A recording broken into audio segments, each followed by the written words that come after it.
Whoops. Alright, guys. How's it going? How are we doing today? It's been a crazy day, dude. I feel like it's been a crazy couple weeks, honestly. I mean, it's just been a crazy year, to tell you the whole truth and nothing but the truth. Um, it is. I don't know, dude. I mean, things have been going on for a long fucking time with ICE being fucked up and shit. But also, this is not what I'm looking for. Um, like now, it's just getting it's coming right to the surface. It's bubbling up because if I think. Hold on, just a sec. Did ICE murder shoots American citizen 2018, right? Oh wait, whoa, 2308, 018. Oh shit, god damn it, dude. What are we looking for? Oh,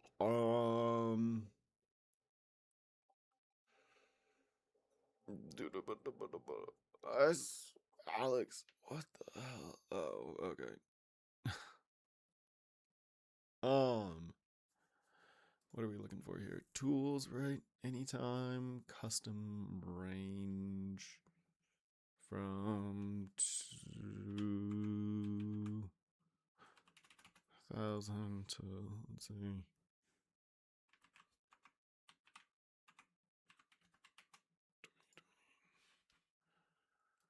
Oh my god. Oh my god. Oh my god. Oh my god. What the fuck, dude? This is what you get when you I love that using the tools for the advanced search eliminates this fucking bullshit AI garbage. Can I negative feedback? I don't like AI. Can I get rid of AI? Um But anyway, a tourist shot in the face by ICE agent during family friend's arrest files lawsuit. Like, what the fuck? How did he get shot? Eric Diaz Cruz was visiting. This is pre-pandemic. Was visiting his mother in the Gravesend section of Brooklyn on February 6th when he awoke to men's voices and banging on the door. He awoke. Fire an unidentified ICE officer. Dude, they're never fucking identified. Why are they always unidentified? It's how? How is that? Right? Imagine anything else. Like, this is basically a murder attempt, right? Not quite a murder. That's insane. So the dude went like this and boom, boom, and then behind his ear. Like, oh my god, dude.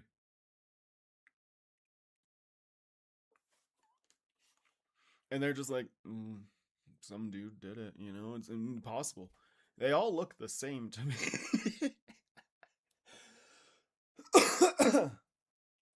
Say what you will about ICE. At least they are also fucking racist to themselves.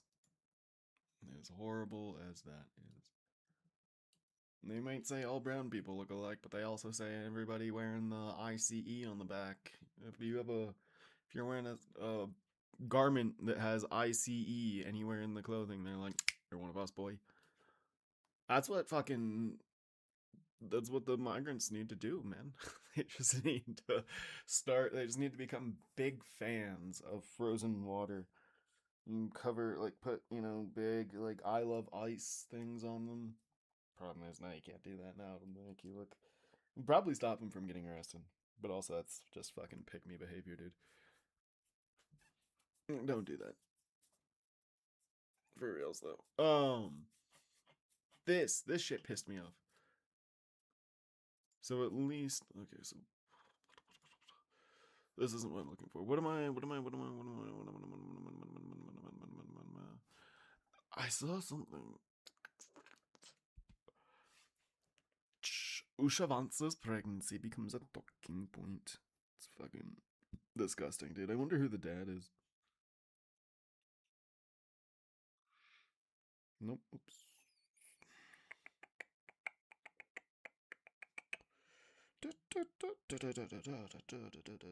Epstein files released at HTML. Is that what it is? Epstein powerful men.html slash Epstein. Whoops.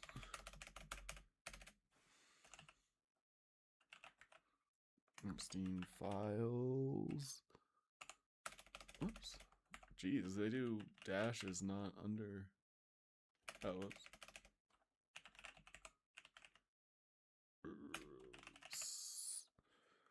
Right. Oh, fucking goddamn it. Okay, NYTimes.com. Ugh.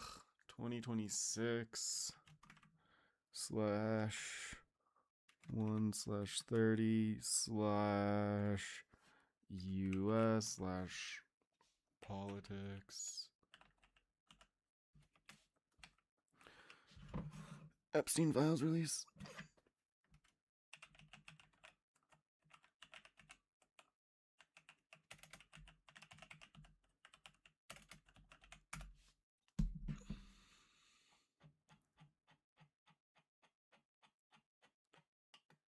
What the fuck? They changed it. They changed it so much.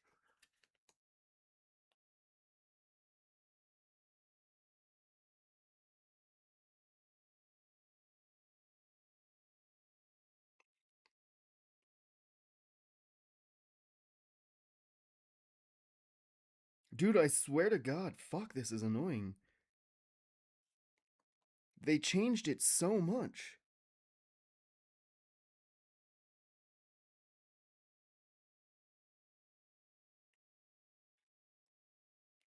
They had a whole fucking. Oh my God, I'm sorry. I'm so sorry. They had a fucking thing in there, dude. I wish I'd gone live a little earlier. They had like a whole thing where they were talking about like everybody, not everybody, but like, you know, the big names that were in the fucking in the list.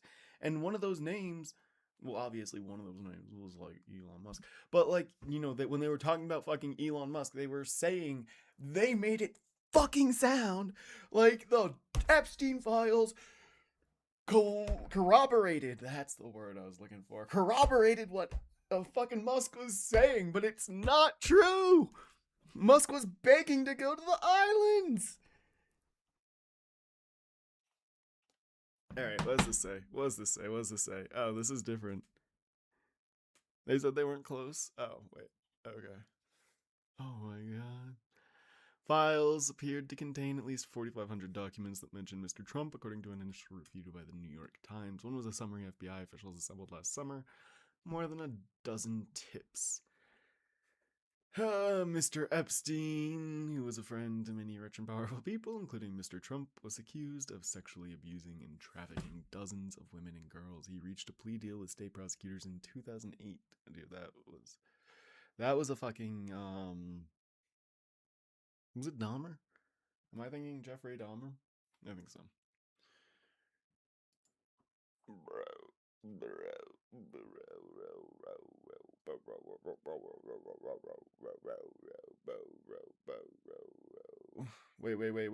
Wait. Here it is. Here it is. Many of the emails provide it, but they still changed it.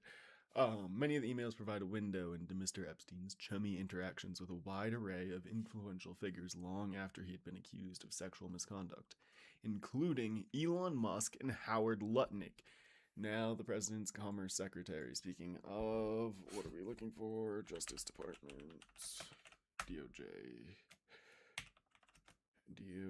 what is it?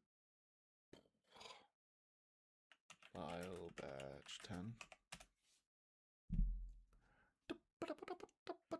Set data set 10. Yes, we are 18 or older. If you are not 18, make sure to leave now. This is not. Some stuff has been digging out here. What's going on here? Seems a little Seems a little, a little. Oh, what's going on? What's going on, huh? Mm-hmm. I feel like there used to be more files in there. I feel like there used to be a.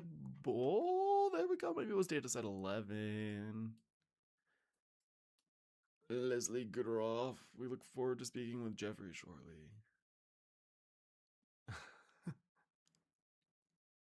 What the fuck? What the fuck? Michael Wolff. Not the Michael Wolff. Whoops. Not the Michael Wolff, surely. Surely not the Michael Wolff. It's a Michael Wolff. Who's the Michael Wolff I'm thinking of? The one who was with Michael Brooks. Not a Michael Wolff. It's a different Wolff. Different beast of a different name. Great, I'll have Jeffrey give you a call. Greenwich Mean Time.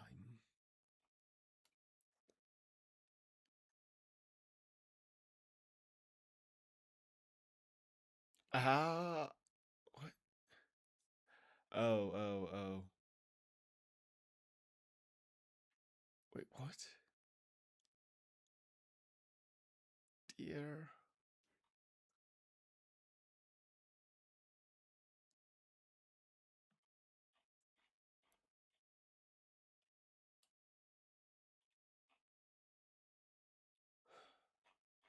What the fuck?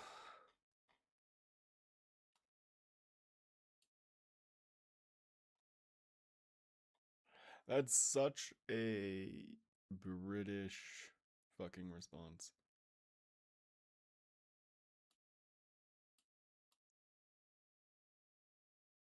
Okay, so it goes up, right? Okay. Anyway, let's see. Sounds good. We'll try to make it. Is this the one? If you find some time, yeah. They just gave out his email. Oh my god! Why does it look like a fucking bad?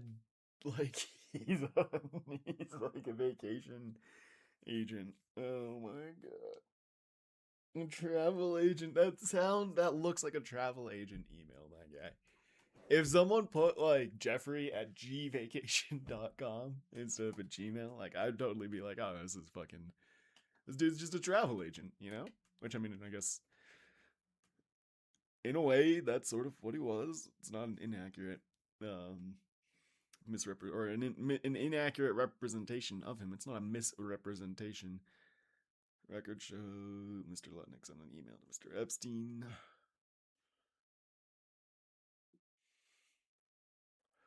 They're still being pretty quiet. I feel like I've seen some stuff saying, yeah, Rokana has a point. I feel like I've seen stuff saying that like Elon Musk, like where he was begging, where he was like, please, like I don't want to come on a quiet day. I want to be if I'm coming to your fucking party, I want to be here. I want to be there when some shit's going down. I want to be there at the wildest time. If there's people who are of age, that's that shit I don't want to be involved with. Right? That's what Elon Musk is saying in those other um whatever those other messages. Which I need to. What are we feeling? I'm feeling 6, and we go here.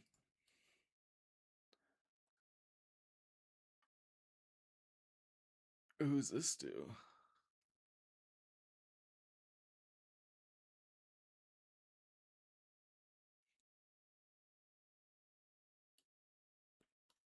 Oh no. Oh, brother.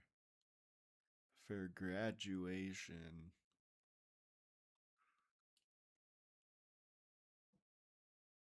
Mm, that's disgusting.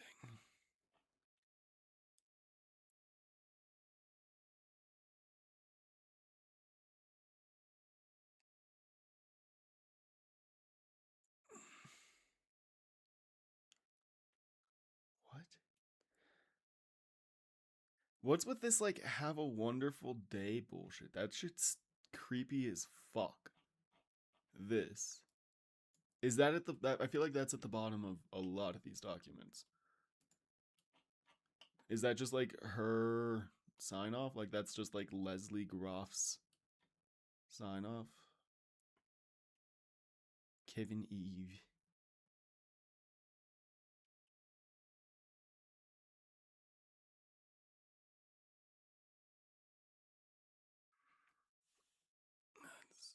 What was his middle name, dude? I feel like it wasn't Jeffrey Dahmer. Jeffrey Epstein.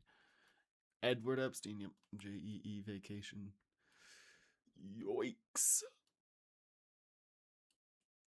Imagine, like, you're fucking just.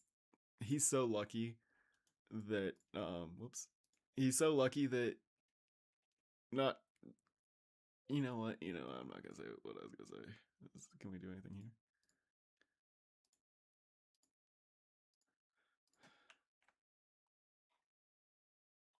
This is.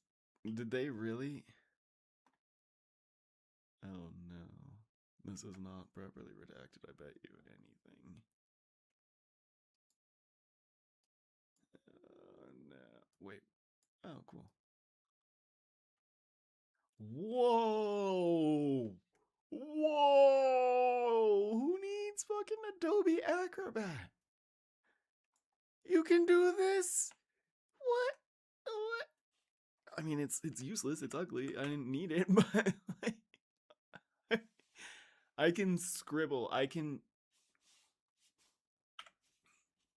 do the greatest thing.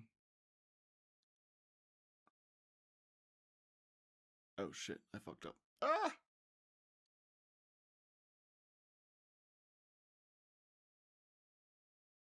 Boom. This is why they didn't want to release the documents. This right here, they knew people were gonna get the documents and treat this shit like it was a high school chemistry book or history book, I guess. Anyway, we'll get rid of that. We're more mature than this. The tasteful thickness of it. Don't save. Block. Why would you need that? Okay. But ICE is a secret police people didn't ask for. Americans didn't ask for.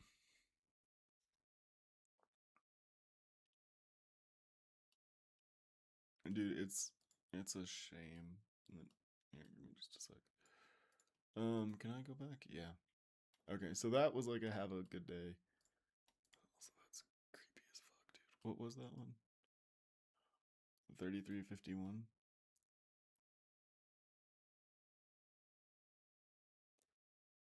Why there's some of these are missing. No. Don't change yet. Let's see if the boys are flexible.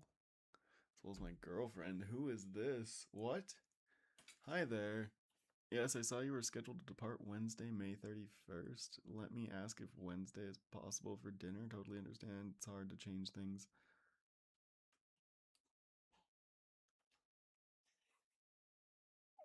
What the fuck? Bro. What the fuck? Why is this shit still redacted? Like, who is the fucking victim here? How is there. Tell me. What. What victim is in this? In this fucking bullshit that is being blocked out? Hmm? Hmm? Is Bobby? Is Bobby a victim? Bobby's a victim who's there with his girlfriend? and has the freedom to fly out whenever the fuck he wants. Is that what you're trying to tell me? Is that really what we're trying to say right now? Like, that's some fucking bullshit, dude.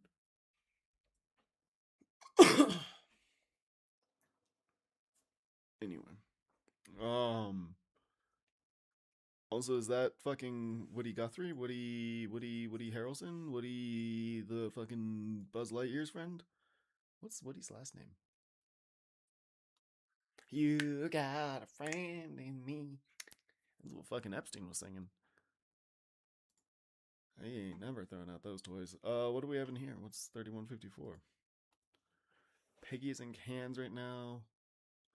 Between screenings, if we were to try Jeffrey on his phone, what would be the best number? Rebecca Drescher?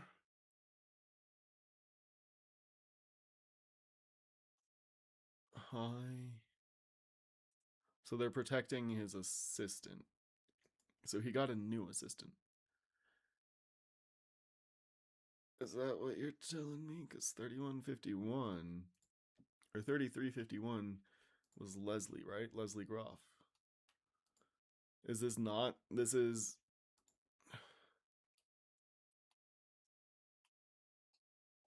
So Leslie doesn't sign her shit off that way. She signs it differently.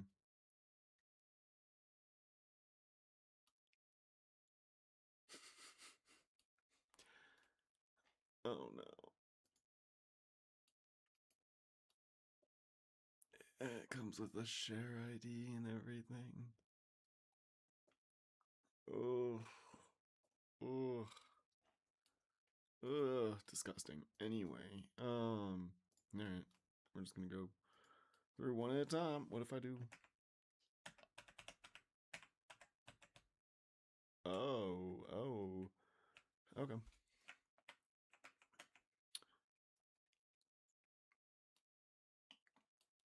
Wait, he was a lawyer? Oh, Leslie was his lawyer.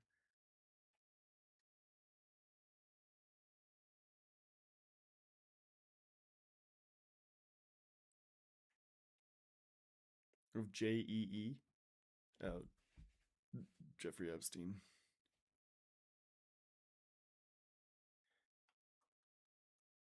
And destroy this communication.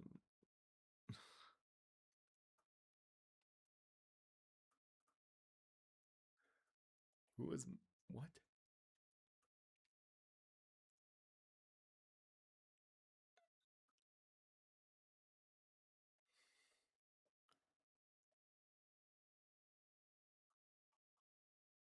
Who did she?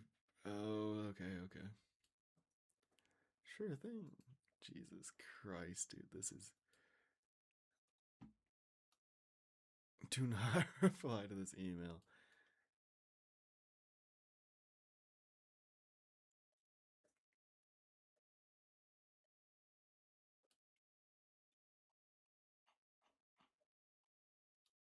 So what? This is flying. I love that. Like American Express, like and all their bullshit is in here. Um. Do do do. Huh. Brad Carp will join Kathy Rumler. Who the fuck is Kathy Rumler? We're just looking up everybody. You know, if their name got through. Ooh, attorney and former White House counsel. For what? Ah, to Barack Obama. Makes sense. White collar defense group. No. No. You can't. That's the that right there is the fucking problem with Obama in a nutshell. The fact that he hired someone who was like, or I guess I don't know, was she did she do her public work first? So in January 2009 and then 2014 she went back. No, not Goldman Sachs. Yeah, Latham and Watkins. When was she at Latham and Watkins?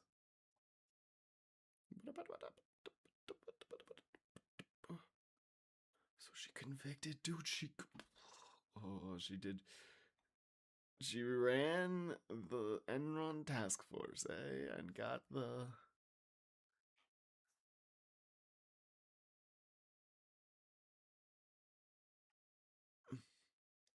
Sorry. Got the Enron people arrested.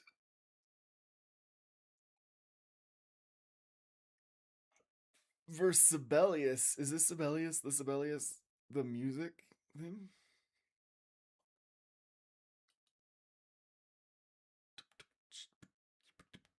Oh,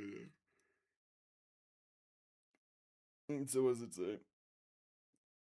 She met with him on dozens of occasions between 2014. Oh, so she met with him afterwards. Oh, this was afterwards. So, I mean, it's still power trading. But that's what this dude was. He was a fucking power broker. He was. There's. Who the fuck is Brad Carp?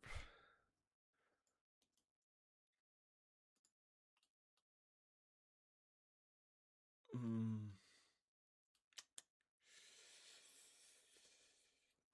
I wonder how this is gonna go. He's not even one of the partners. What?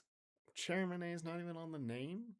It seems a little insane.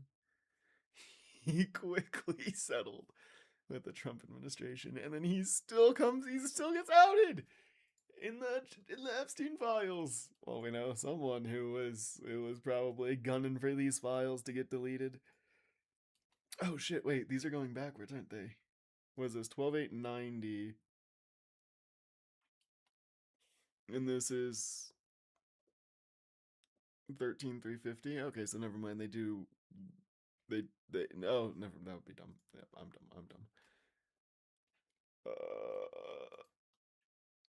Oh my god, it would be so horrible if like having to go through someone's inbox. Imagine, I feel bad. I mean, this is, I'm not a criminal. Um, I'm not. I'm not currently in the process of committing any crimes. I'm not currently under investigation for any crimes. However, if I ever was, I would feel fucking horrendous for my like the FBI agents that have to go through my shit, dude. Cause like I'm really bad with email.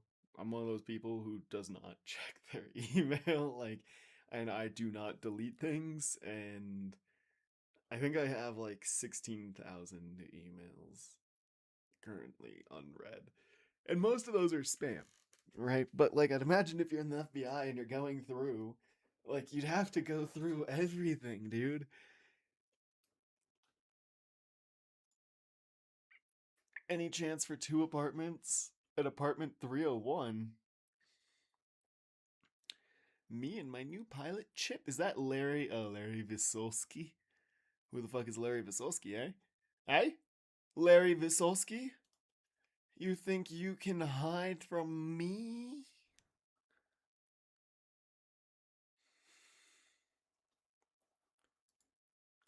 You were.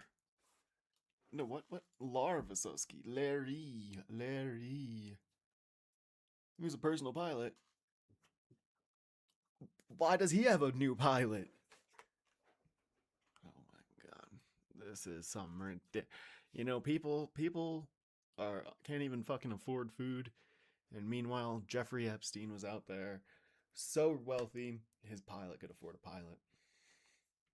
I'm a socialist, but shit like that pisses me off still. Matthew, ooh. Matthew Hiltzik. Who's Matthew Hiltzik? Tell me your names. You are. Whoops, he's. Oh, no, it's not. You are revealed before me. An American lawyer and publicist, eh? Hey, how are you gonna? How are you gonna handle this one? You can't make. Oh, you were a publicist for him. Nice. So you weren't going to the island. You were just working for him. You were covering up the island. You're not a very good publicist, Mr. Matty Man. I mean, come on now, you hid that shit. Although maybe, maybe I'm giving him shit. I'm giving him shit. Maybe I'm wrong, right? Maybe this is out of place. Maybe he's the one who released the fucking files. Maybe he's the one who told Virginia Guffrey she should go forward. He was like, "Yeah, girl, do it."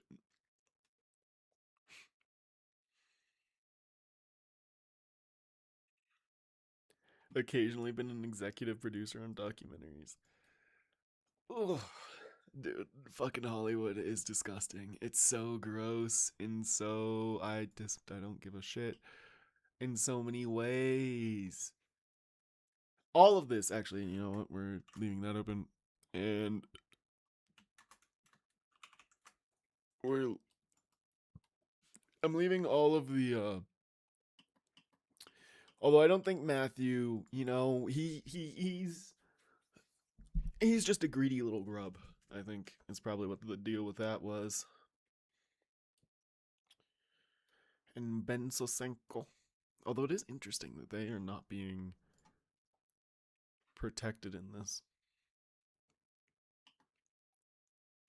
Like you would think that like Ben Sosenko and Matthew Hiltzik should. I mean, I guess they're not involved. Melanie Spinella.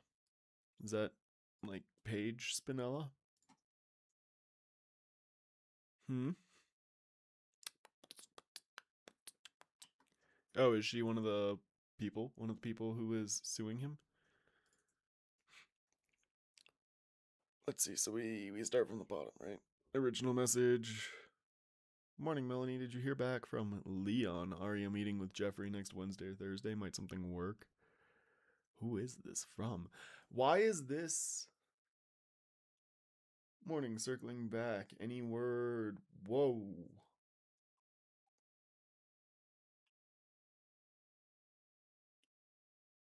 Apollo Global Management. I feel like I've heard that recently. What was that in? Alternative assets, eh? Like children, underage girls.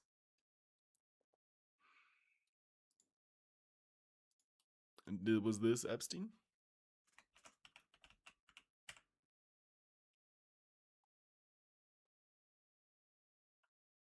Ah, okay, yeah. Leon Black. $160 million to Jeffrey Epstein. Well, if you divide that by what, 100 million? No, sorry, not 100 million. 10 million. Then you get the average age of the girl probably that he was enjoying. Fucking disgusting. Disgusting pieces of shit. Let me guess. Melanie Spinella is.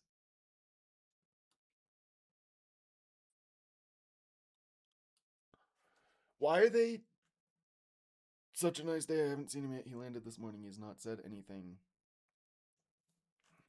Why is this person still blocked out?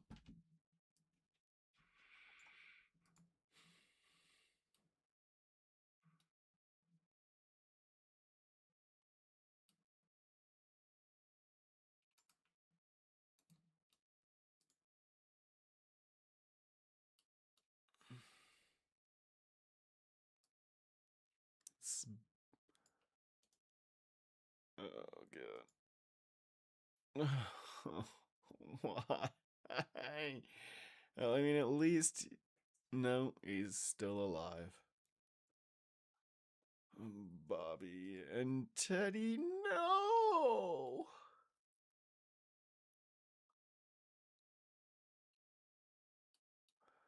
iHeartRadio? What the fuck? They're suing. Whoa. This was reported 2 months after. God damn.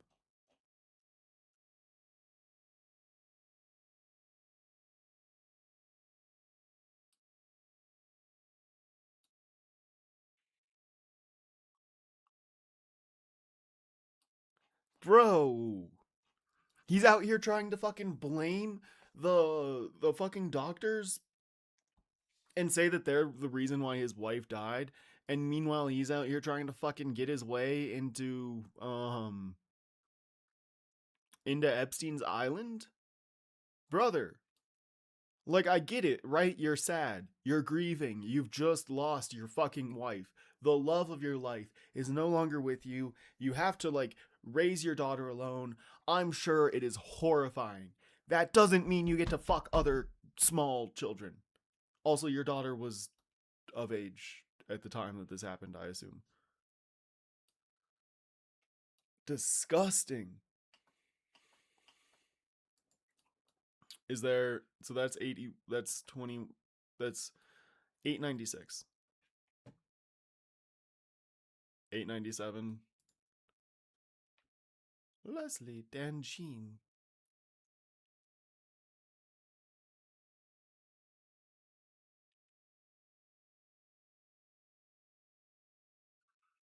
Unfortunately, today will not work. Next week, they have no laser appointments before 9 a.m. Oh my god. They're doing. He's getting laser hair removal?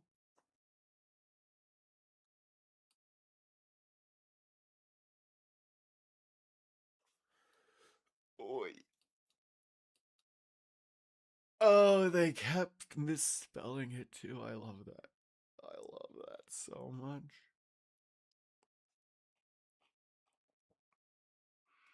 My mole.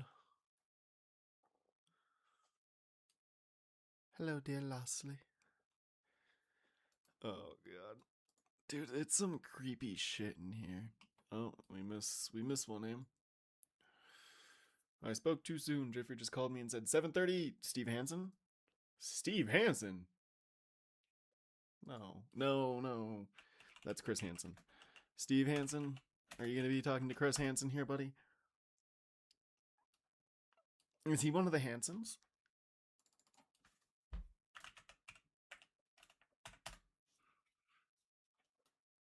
That would actually be hilarious, but it's not. Wait, Hanson Brothers is a different. Oh, okay.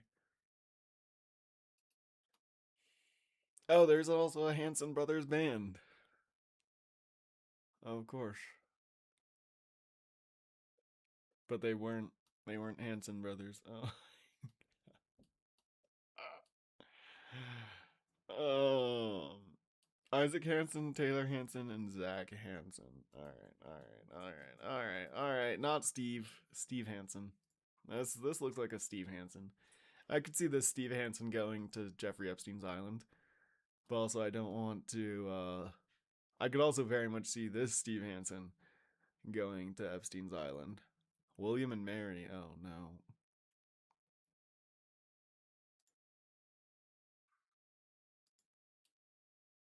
I'm sorry if I'm not really doxing him. This is all like publicly available.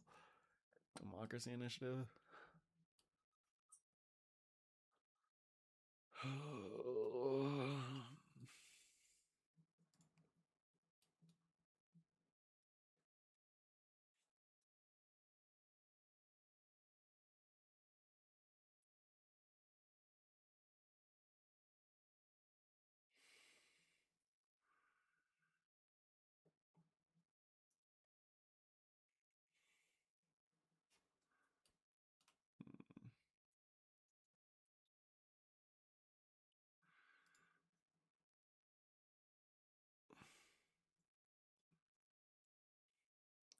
Hi, Steve. Please come see Jeffrey at 7:15 instead of 7 p.m. Having to do a tiny adjustment with schedule.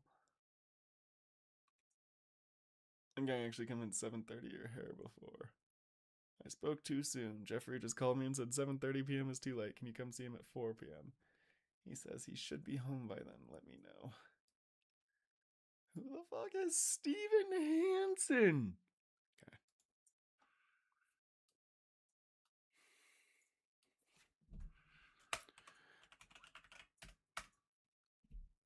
Minor, lightly documented figure. There's an Epstein web tracker. Oh my lord, that's awesome. This is sick as hell.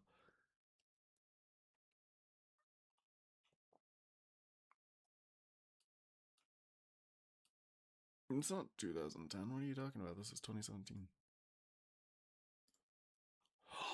This is old. He was in the other ones.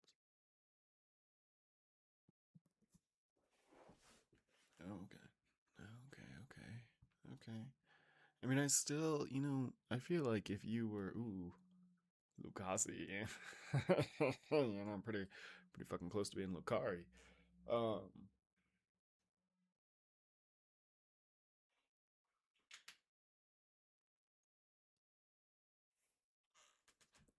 all right. We're just going to do like, oh, whoops, are we in the wrong? No! Oh, we're in data set. Wait, what?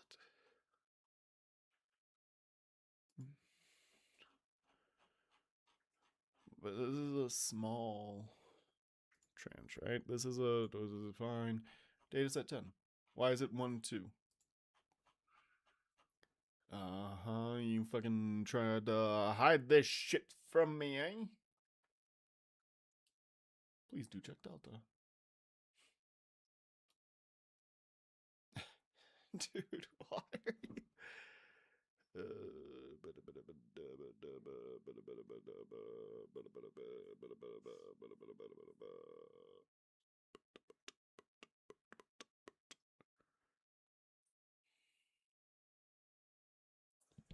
Ooh.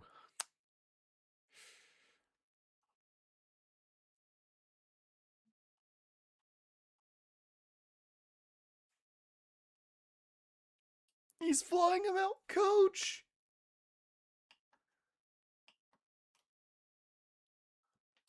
What the fuck?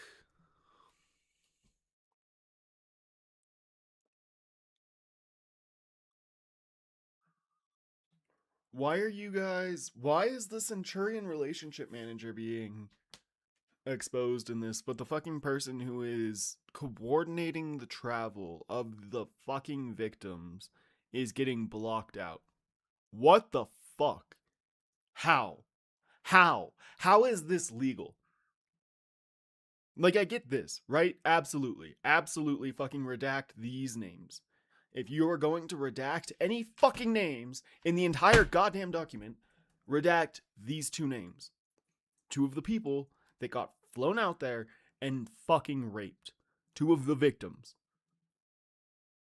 Do not fucking block out this bullshit. Don't block out the name of the person who is fucking scheduling this.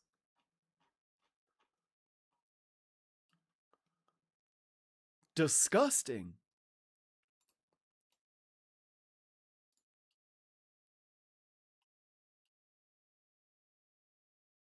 Oh, God.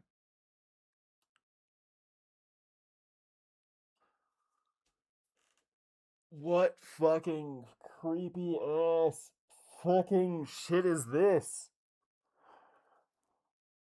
What the fuck? What the fuck? What the fuck? What the fuck?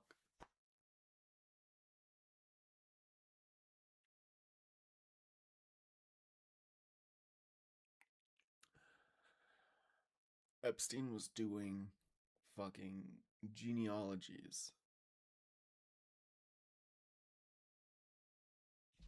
Also, why is this? Why are you? Who are you? And why are you not?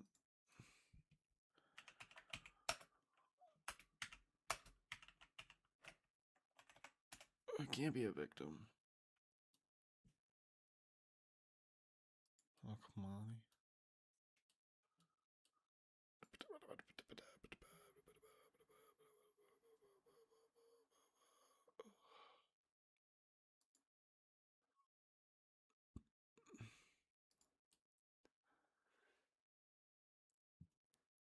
That's her? I mean, obviously, like, okay, so, like, I realize I freaked out a little bit too much.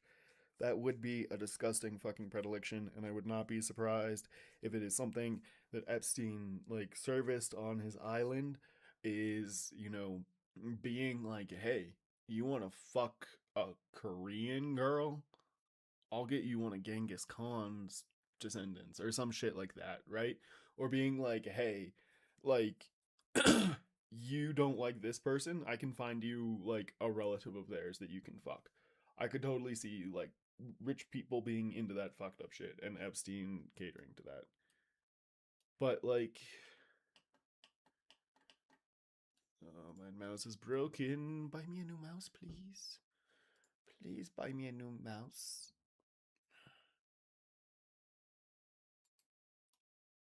Brother, how many? Oh my god. 14 fucking sets. Jesus Christ. Also, it's so annoying that they have it like this instead of giving you um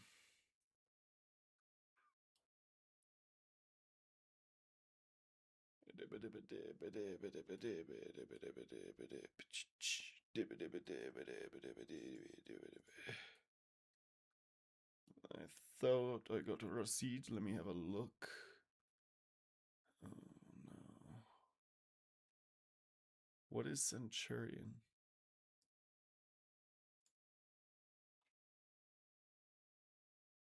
Centurion relationship manager.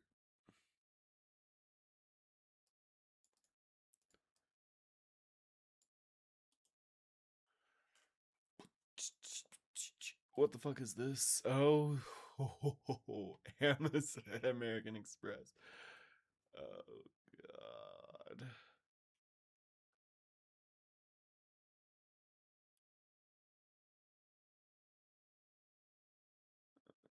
Oh my lord.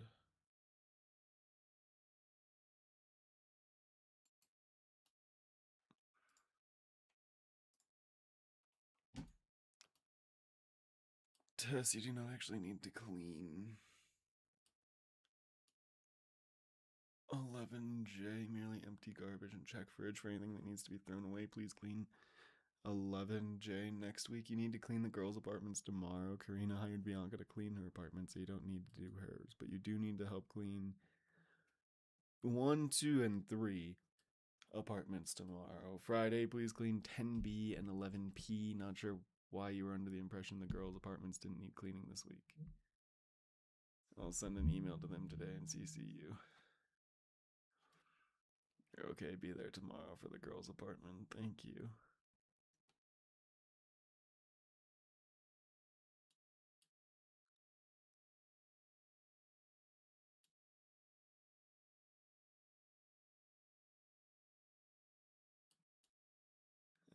Oh no.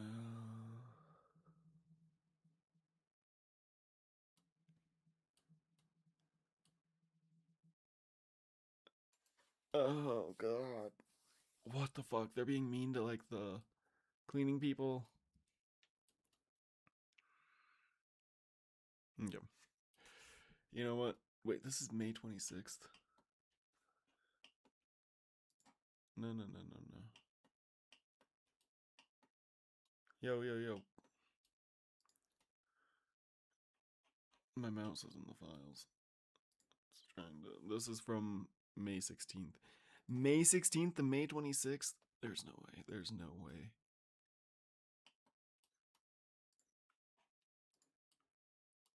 May 24th? All of this was in a 10-day period. What the fuck?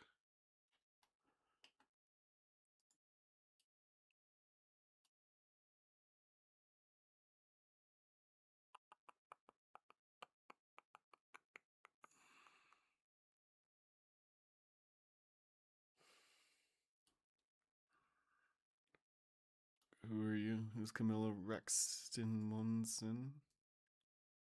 Eh?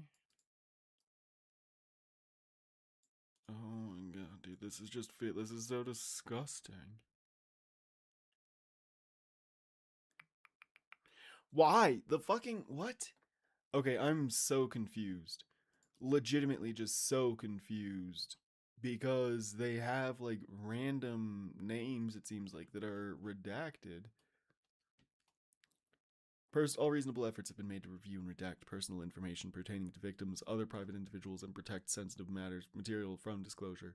That said, because of the volume of information involved, this website may nevertheless contain information that inadvertently includes non-public, personally identifiable information or other sensitive content to include matters of a sexual nature. In the event a member of the public identifies any information that should not have been posted, please notify us. Hi, Bobby. So would a 4 p.m. appointment for you and Dominique, you think, be good for on Tuesday? Give you time for your lunch and time to get to Epstein's from the Bronx. Oh God, Bobby Slayton. Wait. Yo. What? We had this open. We had this open. We had a Bobby Slayton.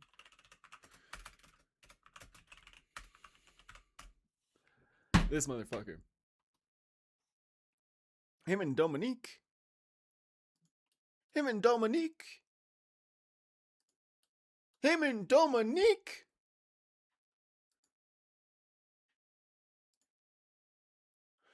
motherfucking Dominique. Who the fuck is Dominique?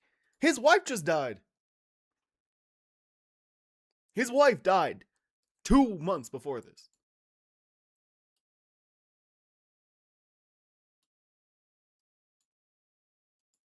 Brother. 2 months. You're still talking to the fucking lawyers to like get shit figured out so you can sue the doctors who tried to save her. And you're out here with some person, right? We're not going to judge you. Not that's fine, right? People move on, people grieve in different ways. Whatever. If you need to, move on by getting under someone else, fucking whatever. Your wife is dead. But then like going with her to Epstein, brother. Brother. Oh my God. Not entirely unlike Sam Kinison. Let's see. No. No mention of Bobby Slayton.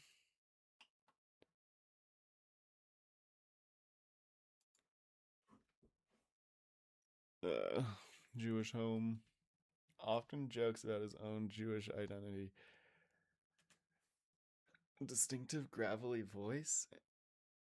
Dr. Kat's professional therapist is actually that was a great show. No, my guy. No.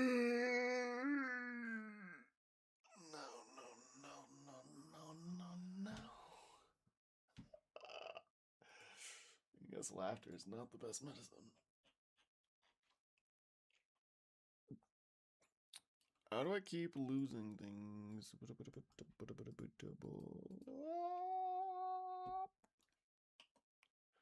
She's the wrong two.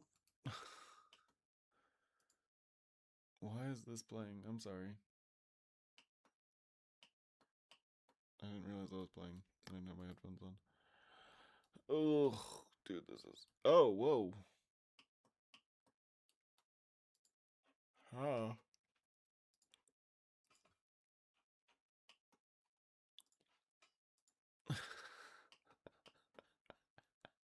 No. Just let me download it, bro. Just let me download it. I just want to see. I just wants to see what is happening here.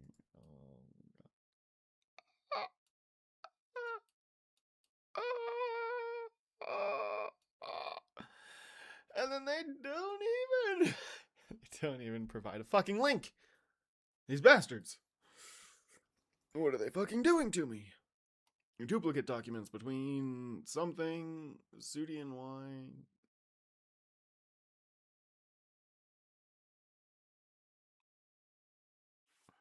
Sudi, Florida. What is that? Sexual department? Sexual deviant?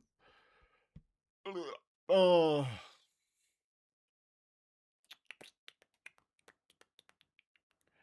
Yeah.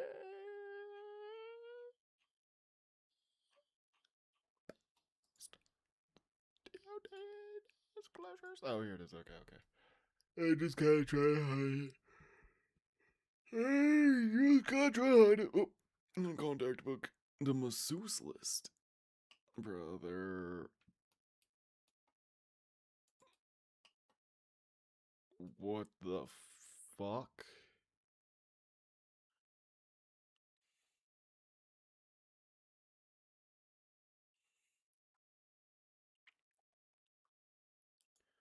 $254 masseuses.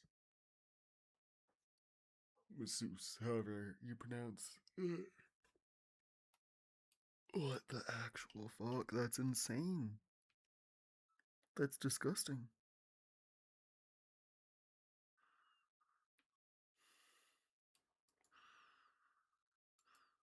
Oh my god.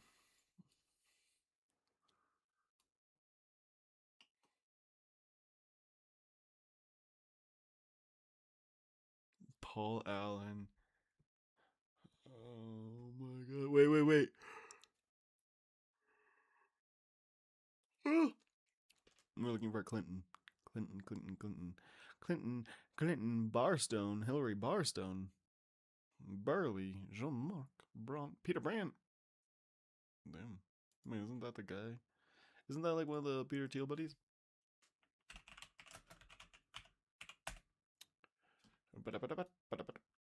Oh, just a foreign exchange trader. Ugh. That checks out. God.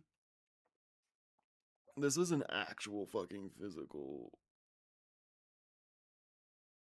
contact book.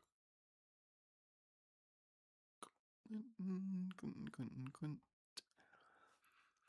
Clinton. No, no, no, no. Who was the other one? Um, the fucking New York mayor. Cuomo. Clinton and Cuomo.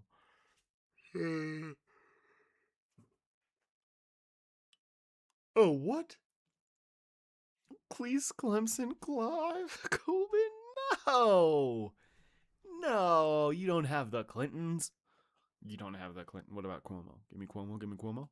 Cuomo, Andrew, Cuomo, Cuomo, Cuomo, Cuomo, Cutter, Crab, Kudrow, Jacques de Crusoe.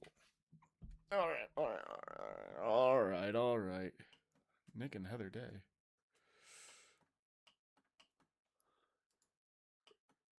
Forbes. Katie Ford. Like how he has 3 different Forbes. Oh my god. Anyway. B.O. Enhanced video.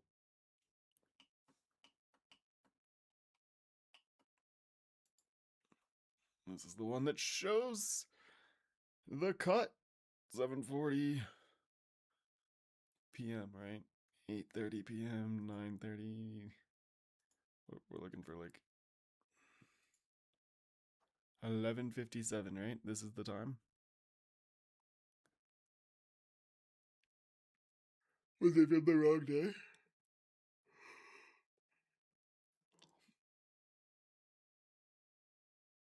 11:58. 06. Nope. Moves down there.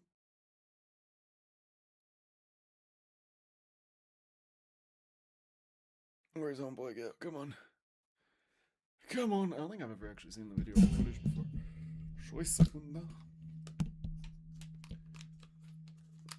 It's always just been like, I mean, like, I know what happens, that there's a cut. There's a 1 minute jump, right? And it's coming up in like 30 seconds or so. But what the fuck happened to the dude? Okay, there he is. There he is. There's homeboy. You can just see him in there. Here, maybe if I go full screen. You can just see his head right there. See him? Homeboy looks like he's dozing. Whoa. Whoa. Whoa. That's not even like clean with it, dude. That's like the sort of cut that I would make in fucking 8th grade when I was trying to do a magic trick.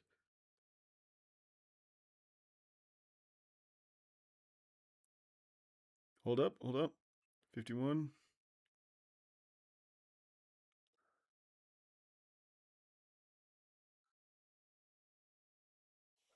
Yeah, they cut and they fucking bizarre.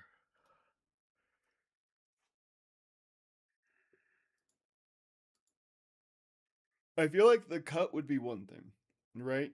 Like you could like I would be like, okay, whatever. That's a horribly designed fucking surveillance system and it's a good goddamn thing that the prisoners didn't know about that because like imagine if you knew about that and then like it's like, all right, boys, it's 11:59. Let's move. You know, but what was he doing? What was that guy doing right before?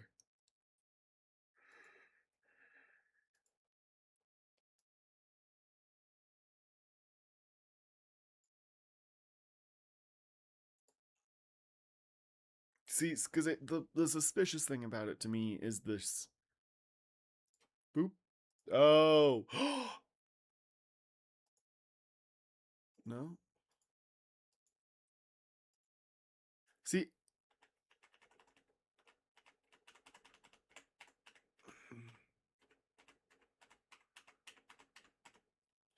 Stop. Stop playing. Stop playing.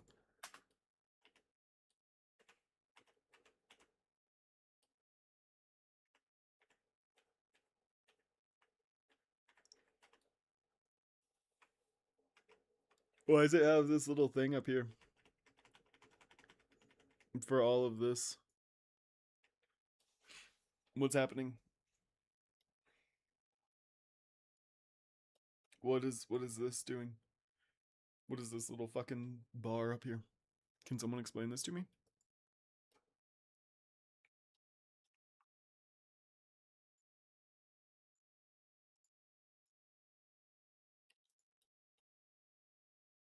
Because that seems suspicious as fuck. That little bar is there. It shows up there at 11:30. Wait, wait, wait. 11:23:10. Boom. Little bar shows up.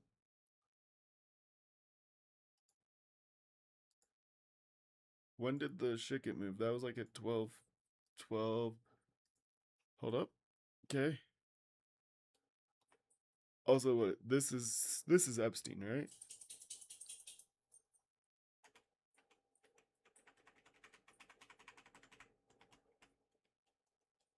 Oh boy comes up.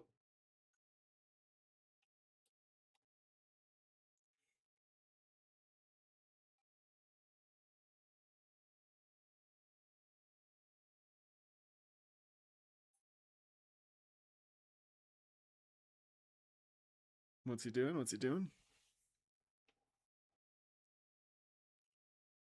This isn't. He doesn't find him, right? He just leaves. Yeah.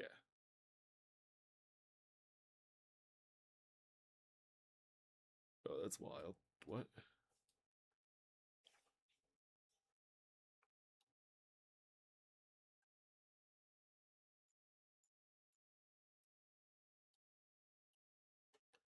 Do do do.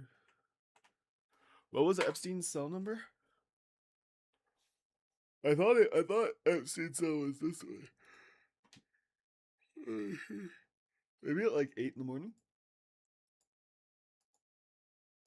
What the fuck?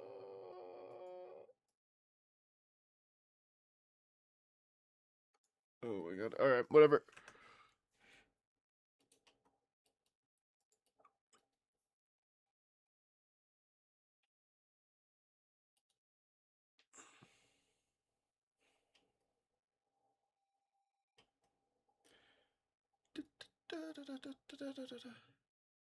So I feel like so there's still 8 seconds missing.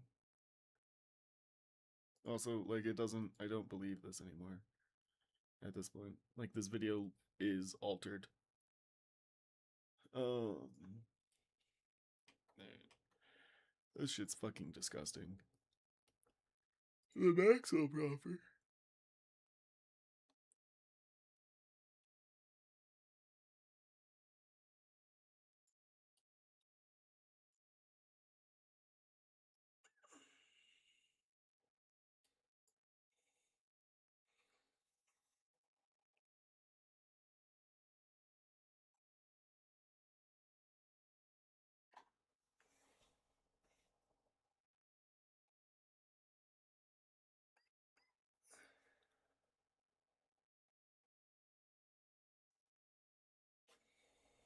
Yo, yo, yo. That wasn't. Oh, that was the test. Okay, day one, part one. Hold up.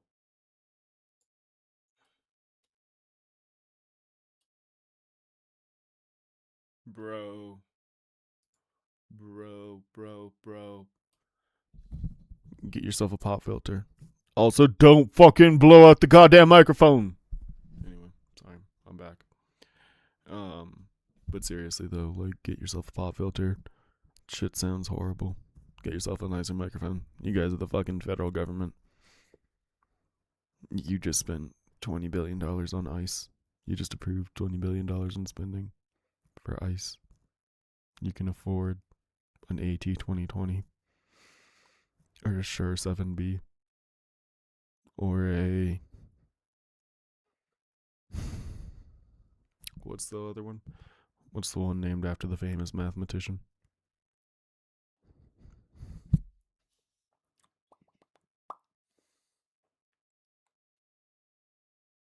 I can't think of it. But anyway, his mic is terrible.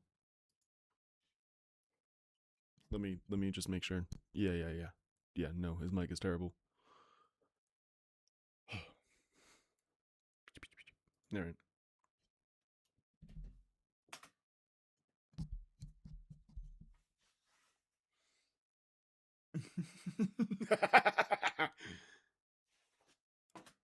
Someone's getting a call in the middle of the proffer. It's permanently recorded. Oh, that's brutal.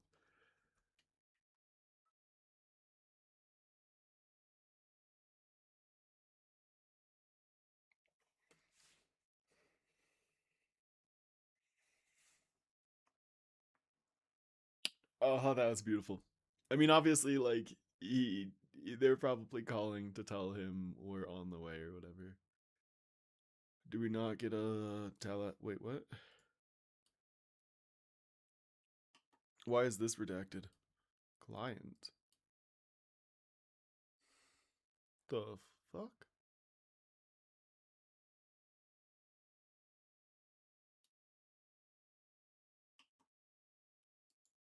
With respect to the meeting of Ghislaine Maxwell client and his attorney, her attorney, David Marcus Esquire, with Deputy Attorney General Todd Blanche, to be held at the Office of the United States Attorney for the Northern District of Florida on July 24th and 25th, 2025. The following understandings exist. This is not a cooperation agreement.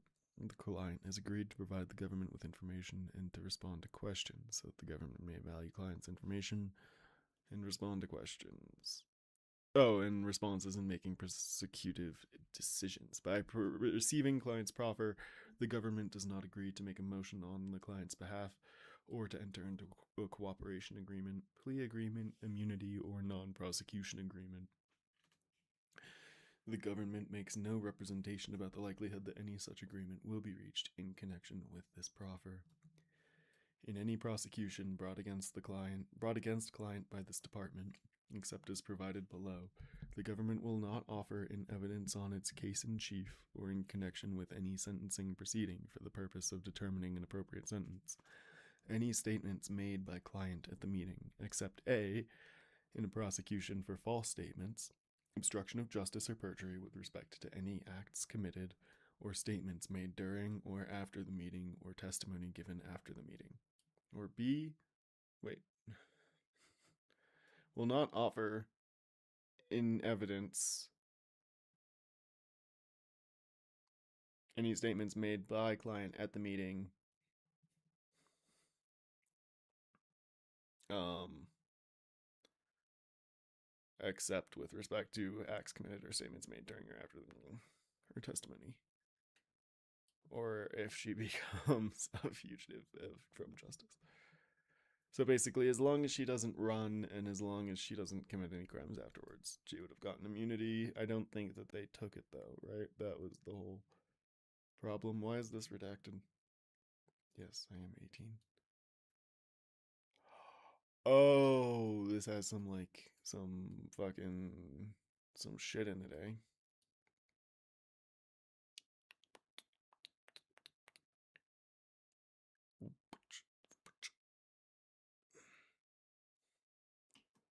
That was part one. Oh, oh, my bad. Um, la di da, la di da. Hello, I'm on my way. Coolio. Jesus Christ, dude, this shit's slow as hell. Shit's slow as balls. But we're looking for Epstein Files Transparency Act.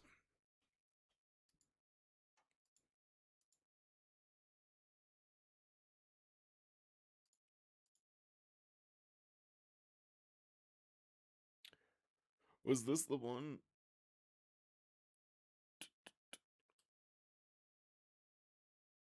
Oh god, I'm being there. No, I'm downloading too much.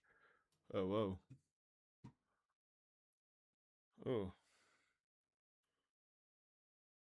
brother. I need part two, not part three.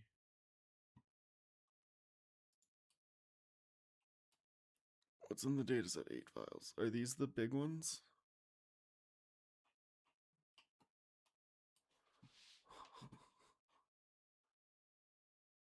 What?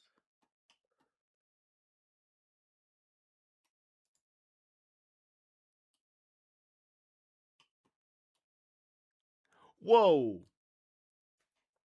Wait, I didn't realize that, like, attorney client privilege.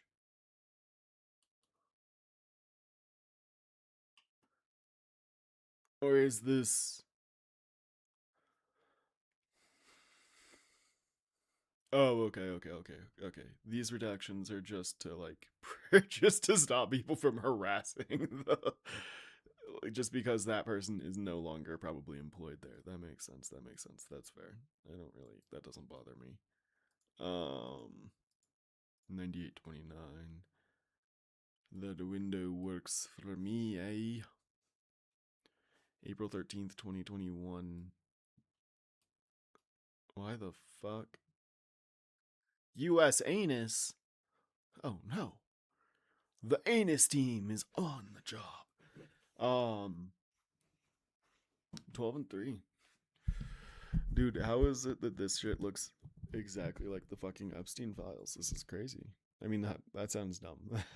What I just said was really dumb. These are legitimately the Epstein files. Also 10 gigabytes. Holy fuck, brother.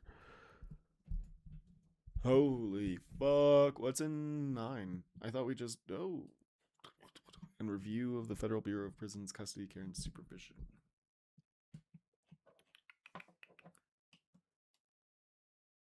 Okay. Oh my. Okay. According to its website, the Federal Bureau of Prisons' current mission statement is corrections professionals, blah, blah, blah. The Department of Justice, Office of Inspector General, repeatedly identified longstanding operational challenges that negatively affect the BOP's ability to operate its institutions safely and securely. Fucking their very existence negatively affects the Bureau of Prisons' ability to operate its institutions safely and securely. The fucking the prevalence of private, not even private, right? Privateering prison companies, I would say, is um I'm sorry. Like I'm just gonna you're gonna get a little sneak behind the camera here. Um This is like what I'm looking at. I keep it in studio mode because I'm a weeb. I'm a tryhard like that. And so like, but I have my camera right here. So like, I have my camera right here, and then I have my second monitor here. So a lot of times when I'm looking at my empty ass chat, um, it doesn't come across. But while in the correctional facility in New York, he was screened on numerous occasions by psychological staff, including a formal suicide assessment on July 9th. In the evaluations, he denied having thoughts or a history of attempted suicide. Psychological staff determined he did not meet the criteria for a psychological diagnosis. On July 23rd, at 1:27. See,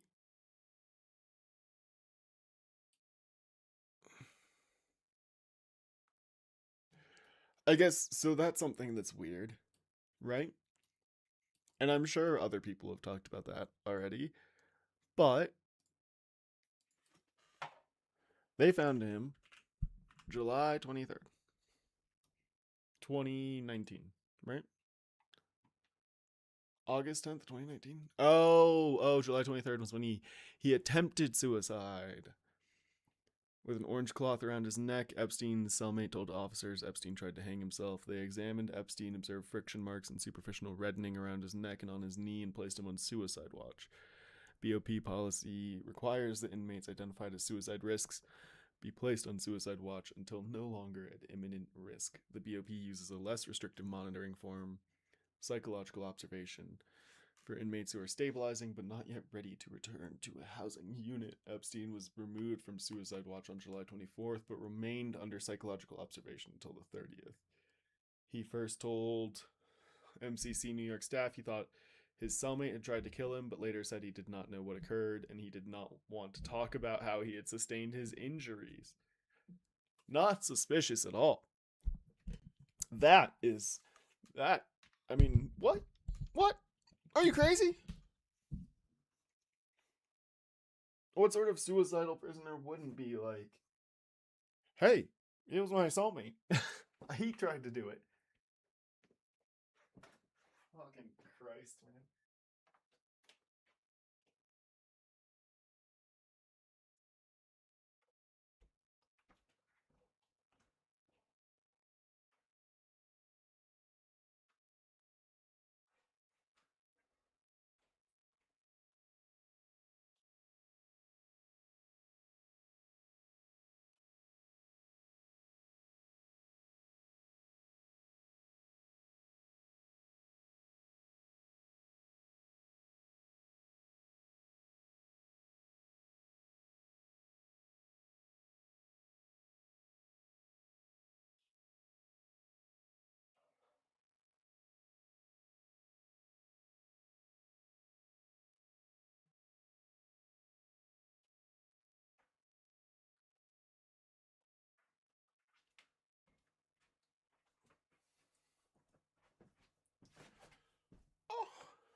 What? Come here.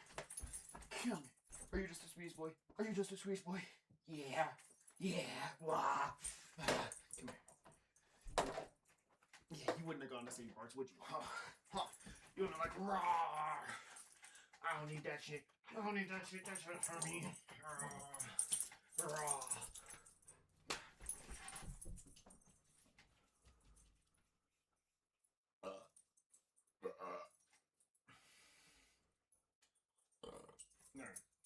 Lucky. You see this boy? You see this boy?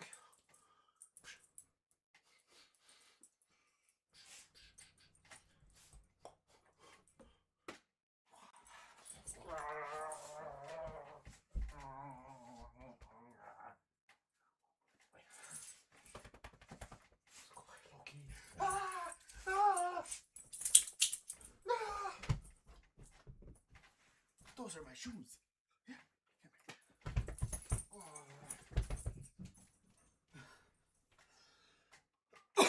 He doesn't know what to do.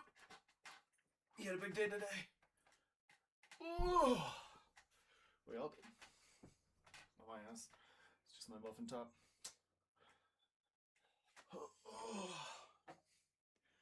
Need to take a fucking leaf out of that Northern Lion book and start hitting on the Peloton every morning.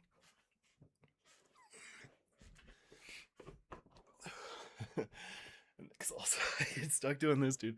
I feel like such a fucking uncoordinated slob, but it's just the soft carpet.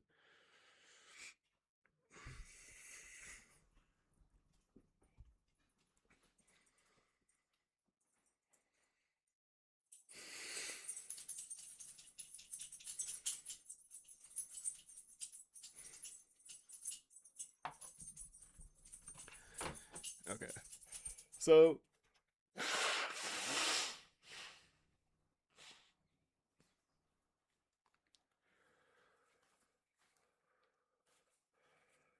dude, it's wild. It took 2 years for them to convict her.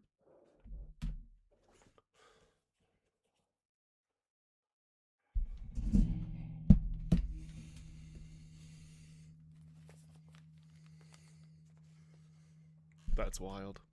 That's wild. There's the documents contain substantial derogatory information. Sorry. I was reading this silently, and I forgot that you guys cannot read my mind. What's this?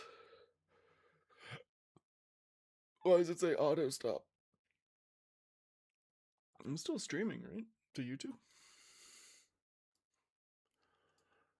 That's not what we want. We want.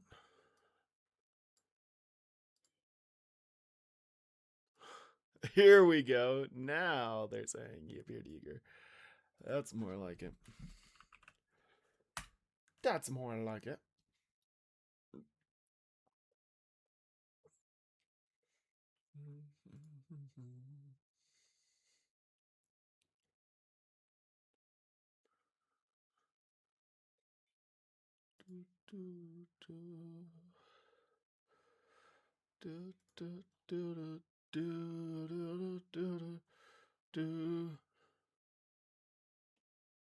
What the fuck? Anyway, it doesn't matter. It doesn't matter. Dude, I can't. I can't. It bothers me how.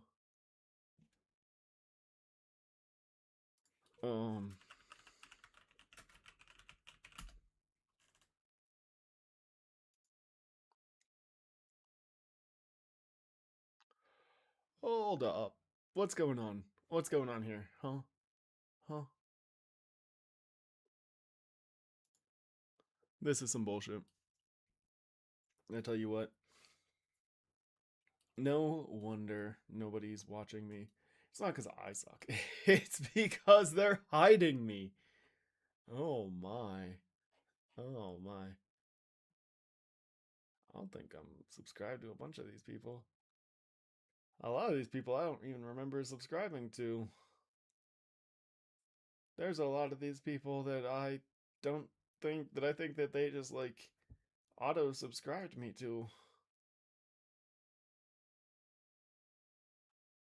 I mean, like, I'm not complaining per se, because, like, I think some of them are, oh god, entertaining.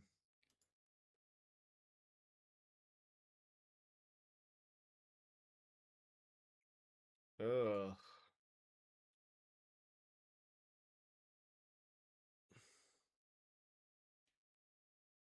This? Was it this?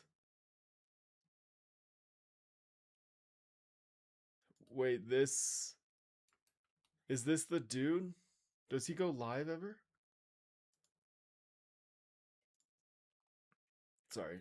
Um, does this dude ever go live? I feel like I've seen this shit.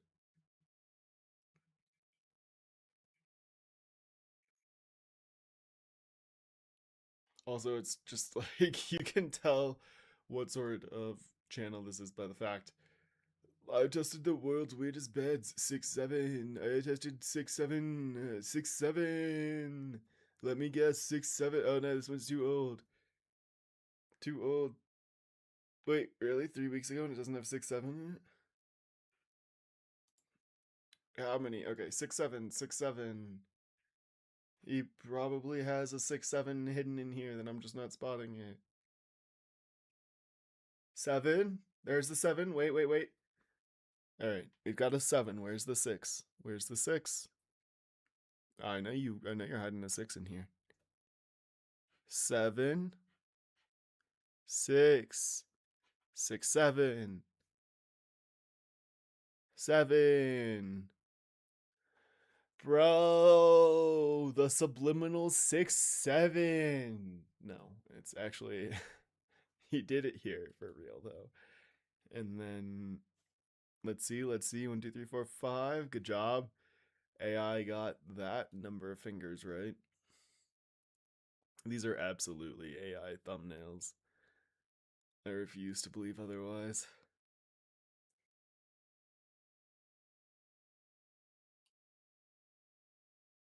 Ugh.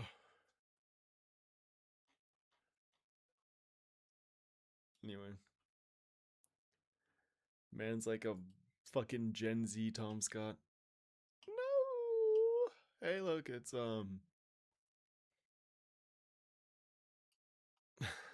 Mandalore Gaming, but it's not. So, and it took me so long to think of the joke because I kept thinking Armored Skeptic, but that's not Armored Skeptic.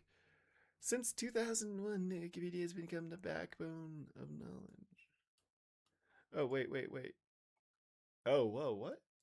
They're popping up all sorts of stuff. They're popping up all sorts of things up here. 25 years of Wikipedia. So Wikipedia was 9 months old, eh? Quantum teleportation? Which Wikipedia am I? I'll take the quiz. What do you dream of when you imagine the future? Quantum teleportation? An internet that grows like a garden? Robot athletes and chefs? Find out what's in your future with this quick quiz. I don't like that. What do you enjoy reading for fun? Books about aliens and alchemists, graffiti on the walls of tourist spots. um, I mean, not really any of these for fun. I mean, honest, like, I don't like search it out. I would say I probably read about aliens and alchemists more for fun, but I do enjoy me a little bit of graffiti on the walls of tourist spots. How many celebrities with Wikipedia articles can you name in 1 minute? I don't fucking all of them. 11.5, 42. Okay. How do we define a celebrity? Right? Are we talking like, is Jennifer Aniston a celebrity? Is Jeffrey Epstein a celebrity? Like, is Donald Trump? Donald Trump was a celebrity before he became a politician, and now he's even more of a celebrity. But would you say like Chuck Schumer is a celebrity, right? Would you say Nancy Pelosi? Because I would say that those are politicians. Would you say that like Hassan Abi is a politician? So I'm gonna say 42 because I don't really know. What do you do when you're on Wikipedia? I read the first paragraph and jump to another article. Oh no. I keep 5 tabs. I do these. I read the first paragraph and jump to another article sometimes. I also go right to personal life or controversies. I think everybody does this. I refuse to believe that I am in some way inferior or superior, actually, to you heathens, because I'm just more honest about this. I do not scroll down to the bottom because I want to dig into the sources. Occasionally. Very rarely. Very, very rarely. This, a little bit more likely. This, most like 9. I mean, look, I have fucking 5 open right now. Which Wikipedia list is worthy of the Wikipedia Hall of Fame? List of inventors killed by their own invention. I mean, that's a beautiful list. Why would you not have that list? I want to have that list, honestly. I'm just gonna print that off, probably poster my wall with it. What's my preferred way to use Wikipedia? On my phone, on my desktop, on the app. Ugh. Ugh. Ugh. Disgusting. Respect to the people who print out Wikipedia and leaf through that shit. Interesting. We're getting somewhere. Just a few more questions. If you were a Wikipedia article, which article would you be? I'm the wild card article. I'm the cultural depictions of cats. I'm the cultural depictions of cats article. Which of the following will be your favorite means of transportation in the future? I'm ready for quantum physics to figure out teleportation. I'm all in on flying cars. None. I'll use VR and see the world without leaving my room. That's realistically, or I'm just asking for some reliable public transit, to be honest.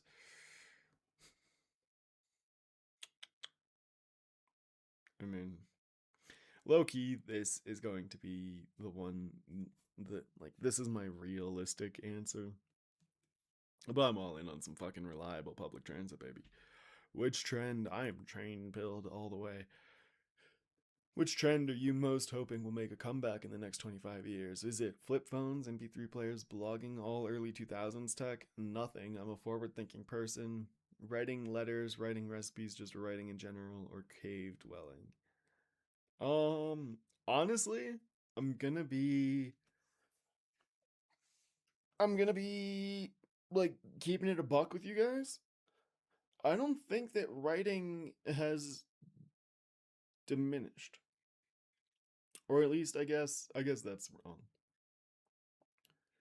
I think that recently writing has diminished. I think that with the advent of AI, we've seen a diminishment in the importance of writing, and I think that we will see writing fade a little bit. But I don't think that like writing in general is fading. Like I think if you look at the amount of content that is produced nowadays, um in a form where writing would be required, right? So like we're talking documentaries, video essays, books, like things not like this content wouldn't qualify because this content is off the cuff. This content is spontaneous.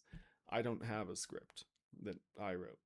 Despite how, eloquent and articulate I may seem, this is all just off the top of the dome. Um and I also but so I think it would be nice if all early 2000s tech made a comeback. That's my hot take, actually. I think early 2000s was like close to peak. Ha ha ha. Was close to peak technology. We're gonna go back to previous questions just so I can Like, if you think about it, that's when you start getting computerization. That's when you start getting like digital stuff where things could be like really nice and small, and battery tech start getting figured out. But it was before we started figuring out like algorithms and fucking, you know, advertisements and all that shit. So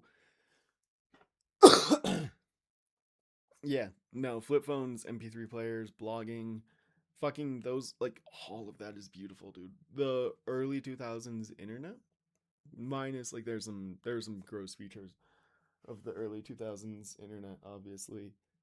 Um, like, I think, which is something I struggle with, honestly, because I think that the internet is, it has been crippled by corporate insistence on cleanliness and, like, just sort of the way that corporations have stolen the culture of the internet.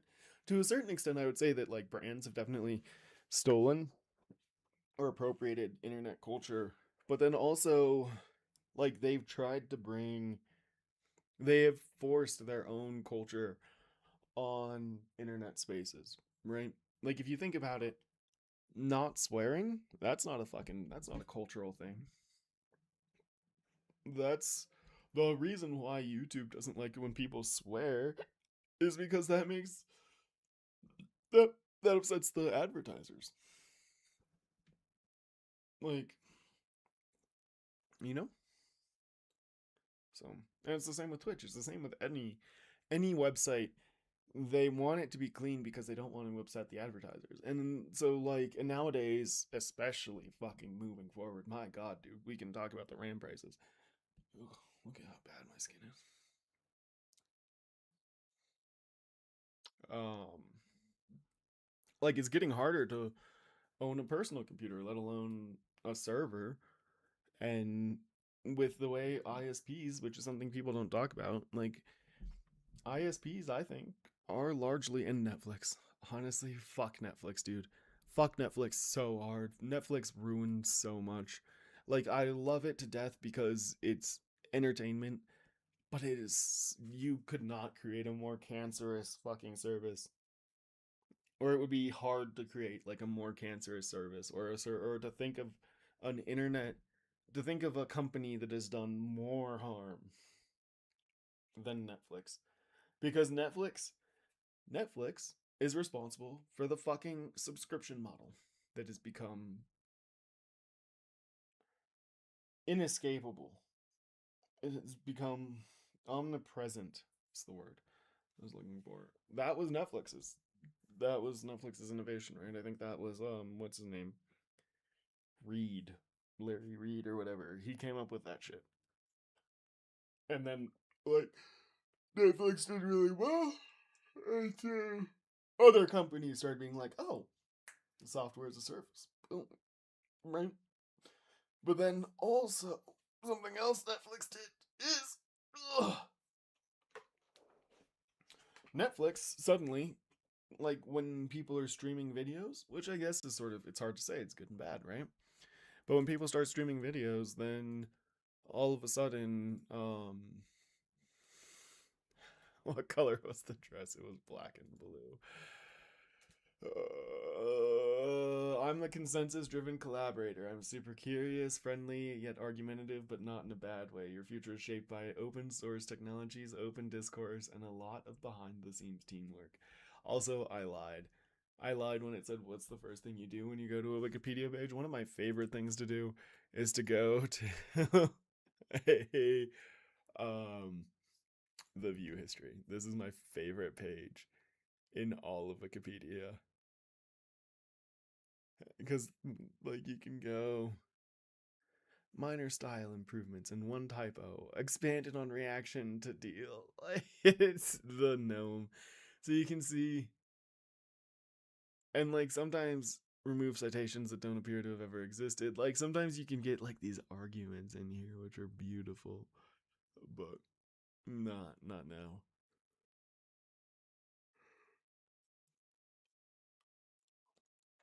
Nobody's made any revisions. Interesting. To Mr. Broadus Carp.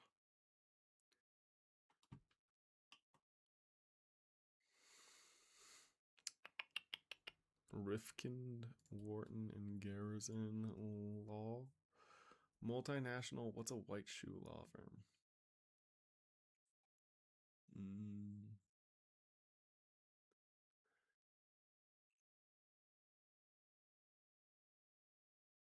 no, no, my.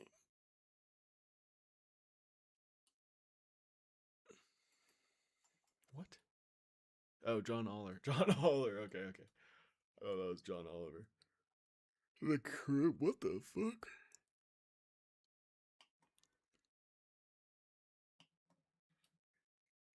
What's the Cravath system? A set of business management principles first developed at Cravath, Swain, and Moore. John Oliver credits Pauldron and Cravath with creating the model in the early 20th century. Recruiting staff. Only hire the best of the best from who were in honor society.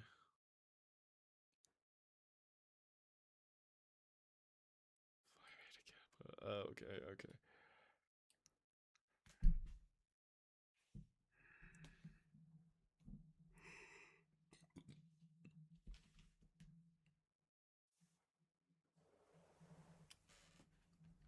Jesus. That's wild. So they didn't want to they wanted to make their culture homogenous. That seems gross. Associates would be sent to shadow.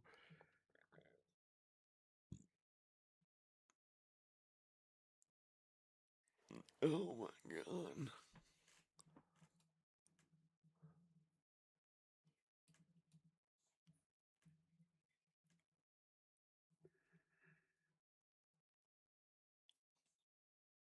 The system practices lockstep compensation.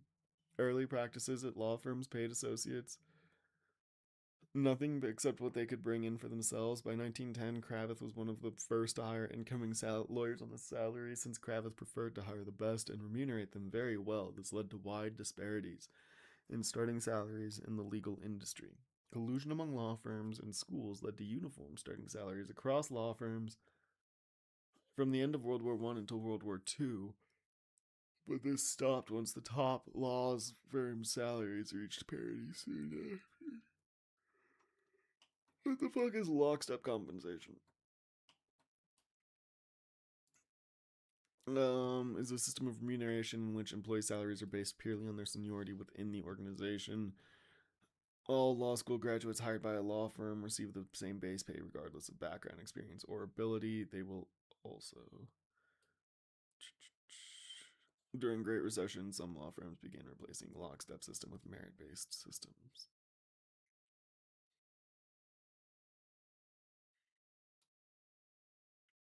Proponents argue that lockstep compensation promotes loyalty, discourages intra-office competition, reduces need for perpetual performance assessment,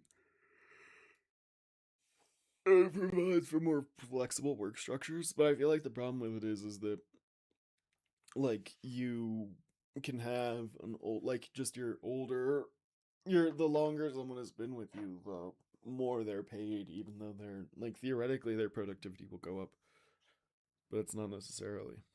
It's not guaranteed. Seniority based compensation has been described as discrimination based on seniority, similar to ageism. I could see that definitely. Like I guess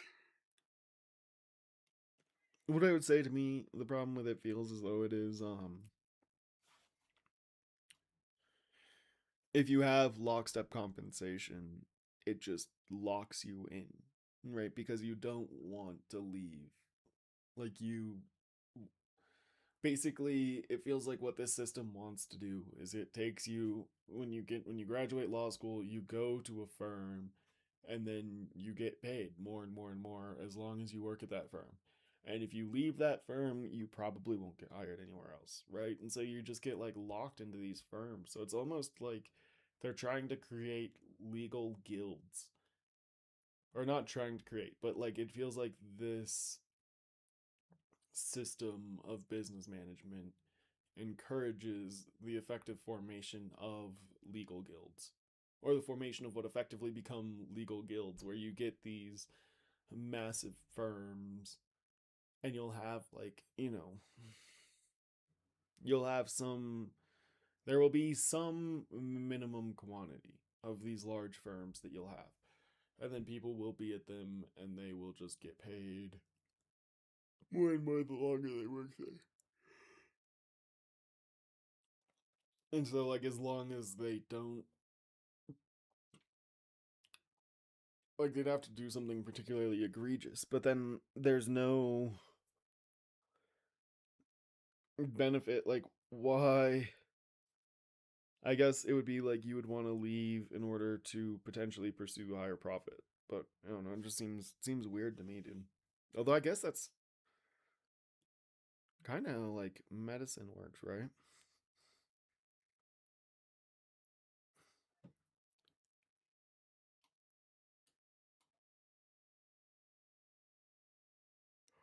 Oh, okay, yeah.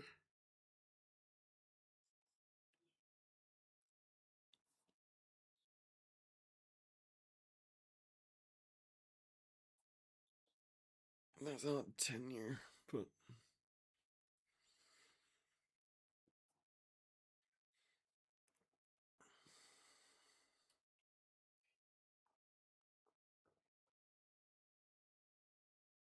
partners and associates may not have business interests outside the firm. Charitable, educational, and artistic interests are permitted with permission from the senior partner. What the fuck? Dude, this sounds disgusting.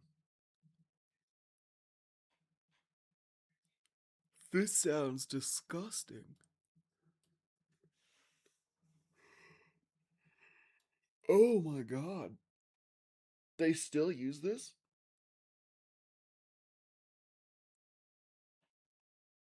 Mm,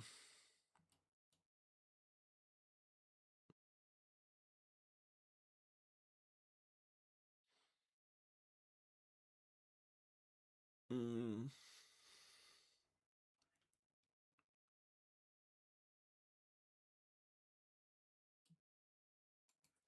Seems disgusting to me, but it definitely seems like the sort of system where when you're at the top, if you're at the top when it is implemented, you're doing beautifully. And when you manage to work your way to the top, you're happy, right? Because you're making a ton of money. You have people who, like, you have a ton of power of people. It's so fucking disgusting and cold, like, though. That's so disturbing.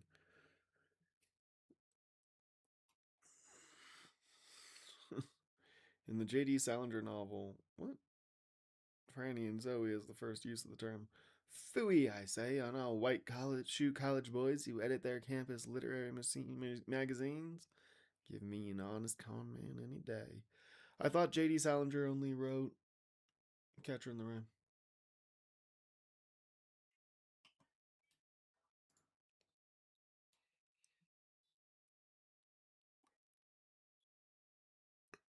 Ugh.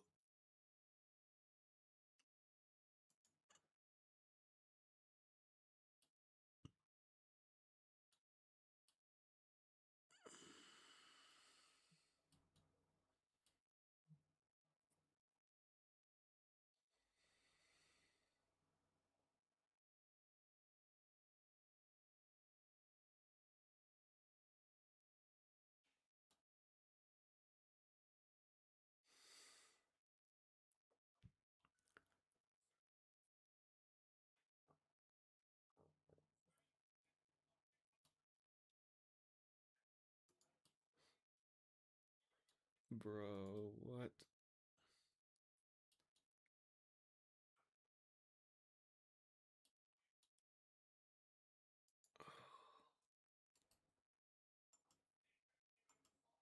Bro, she was born after he published. That's horrifying. He's 32. He's older than her. Oh my god.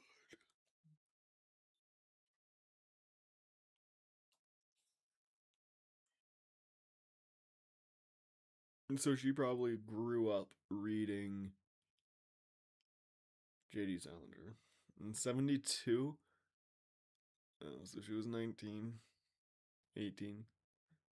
And they exchanged letters during her freshman year at Yale. Way to go for her, though. She got to Yale.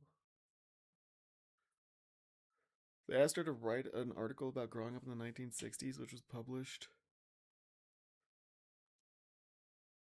Under the article, an 18-year-old looks back on life in the magazine's April 23rd, 1972 issue. And Salinger wrote her. Holy shit.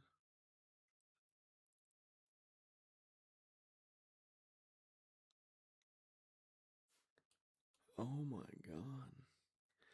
Okay. In spring 1972, Maynard and Salinger exchanged letters. By July, she had given up her summer job writing for the New York Times to move in with Salinger. Salinger and his wife divorced in 67. By September 72, she had given up her scholarship to Yale and dropped out.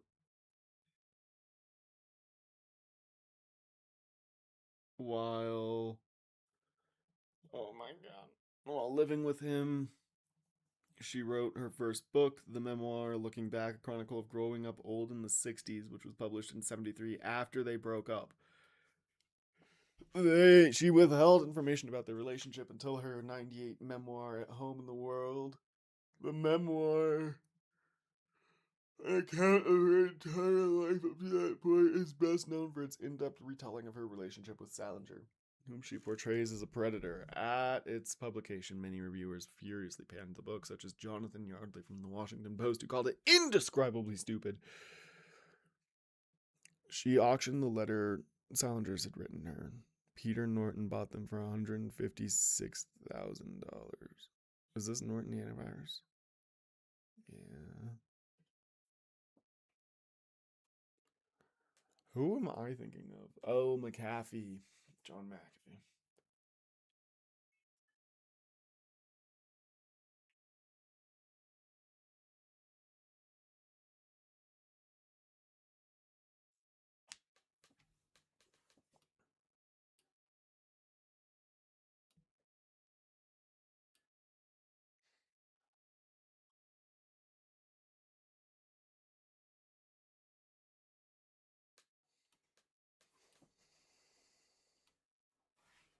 He has. Okay. Sorry. This is. I mean, good for him. His earliest low level systems utilities were designed to allow mainframe programmers access to a block of RAM that IBM normally reserved for diagnostics.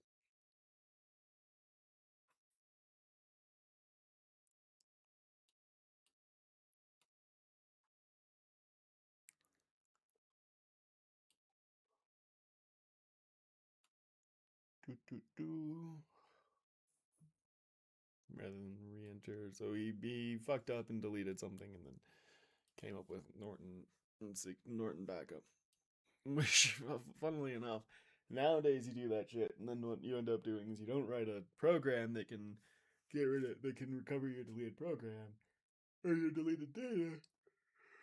You write an article in the New York Times or in Science, I guess actually it was in Science, talking about how dangerous AI is and how you just deleted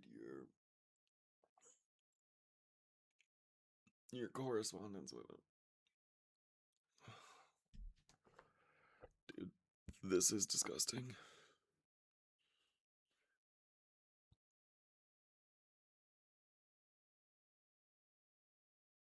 I was groomed to be the sexual partner of a narcissist who nearly derailed my life. She went into detail about the other relationships with teenagers Salinger had had at the same time, adding, "When he sent me away less than a year later with words of contempt and disdain, I believed the failure was mine, and that I was no longer worthy of his love or even respect." Of the reception of her memoirs, she wrote, "I was accused of trying to sell books to make money from my brief and inconsequential connection to a great man," adding one writer, Cynthia Ozick, hardly alone among celebrated authors, weighing in on her condemnation, portrayed me as a person who, in possession of no talent of my own, had attached myself to Salinger to suck out his celebrity. Bro, That's a pen, right? Um.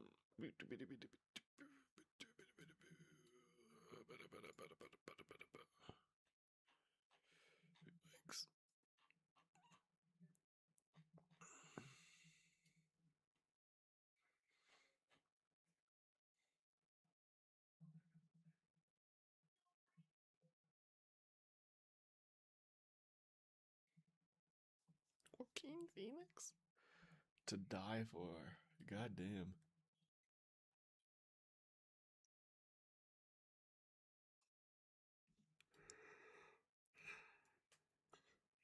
The 90s and the early aughts were fucking wild, dude. What?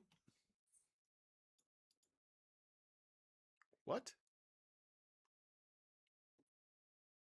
Oh my god.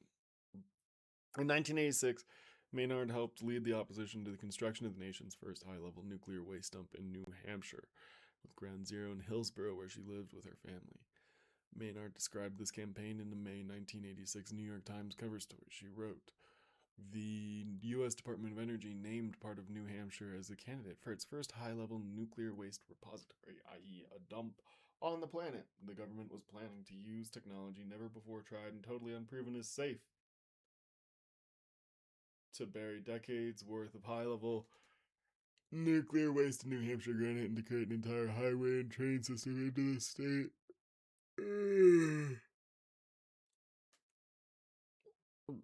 To bring the extraordinarily dangerous material with a half life of 1,000,000 years. I like how they have clarify.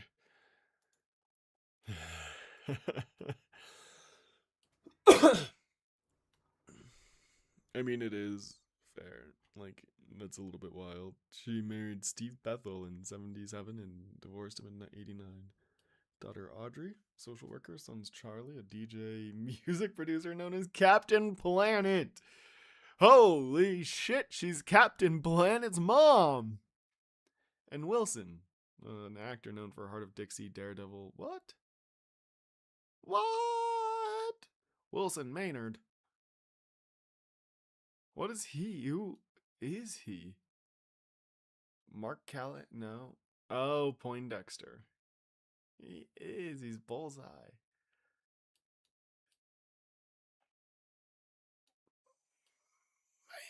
Man. Okay. Well, whatever. That's cool. That's cool. That's fucking wild.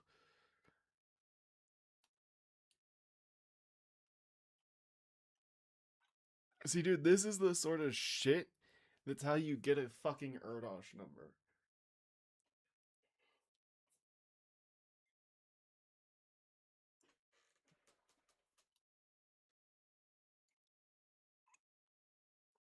Like, do you have any idea how insane it is that this motherfucker was on The Young and the Restless, which also that was on for like a long ass time, wasn't it? Yeah.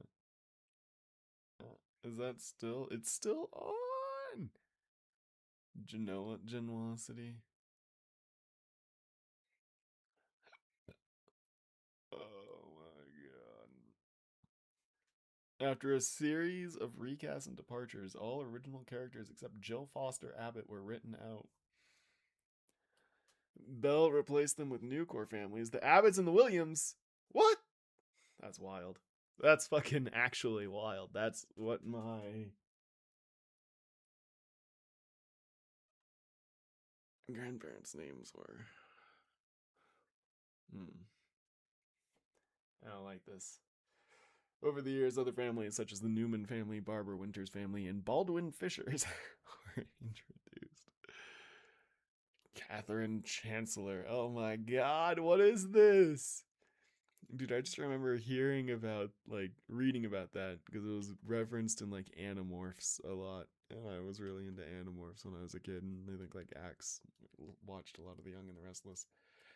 Anyway, we've gotten completely off topic.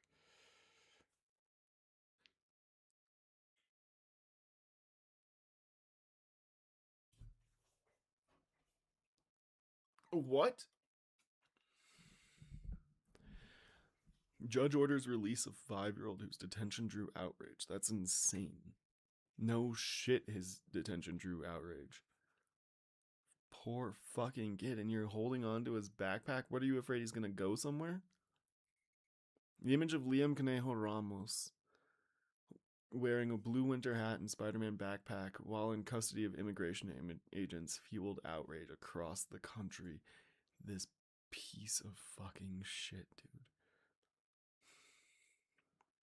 A federal judge on Saturday ordered the release of a 5-year-old boy and his father from immigration custody, condemning their removal from their suburban Minneapolis neighborhood as unconstitutional. The image of Liam Conejo Ramos wearing a Spider-Man backpack and an oversized, fluffy blue winter hat as he was detained by officers earlier this month spurred outrage at a moment when many were already incensed by the Trump administration's immigration tactics in Minnesota and elsewhere across the country. Columbia Heights Public Schools.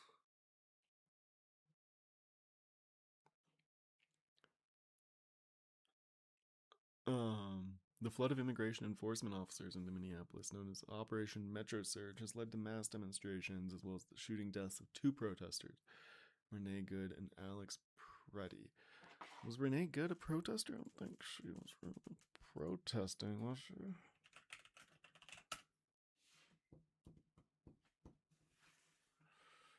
What the fuck? This dude doesn't look like he makes good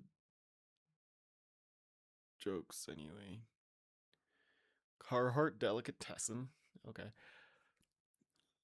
This is supposed to be one of the biggest weekends in Laugh Camp Comedy Club's history. 6 sold-out shows with a red-hot national headliner, but instead St. Paul Club's owner Bill Collins canceled Ben Bankis's performances after footage circulated of the comedian ridiculing Renee Good, who was fatally shot January 7th.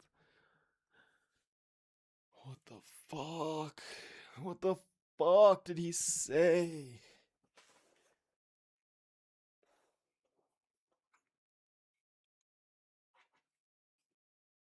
The clips, one of which has over 369,000 likes on Instagram, drew the ire of several local comics like Bailey Murphy.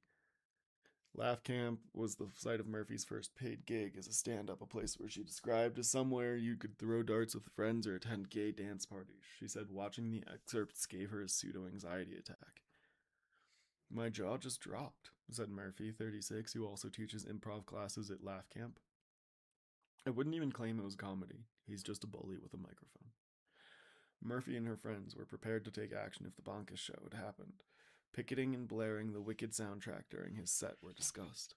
But Collins decided to pull the plug, even if it might end up costing him more than $17,000. The risks to our community, staff, and guests are too great, said Collins, who has run the club since 2007. According to Collins, who also owns nearby Alari's Bar, Bonks' management company, CAA, is insisting on full payment because its client is ready and willing to perform until money matters are resolved. CAA won't allow any more of its clients to perform at Laugh Camp.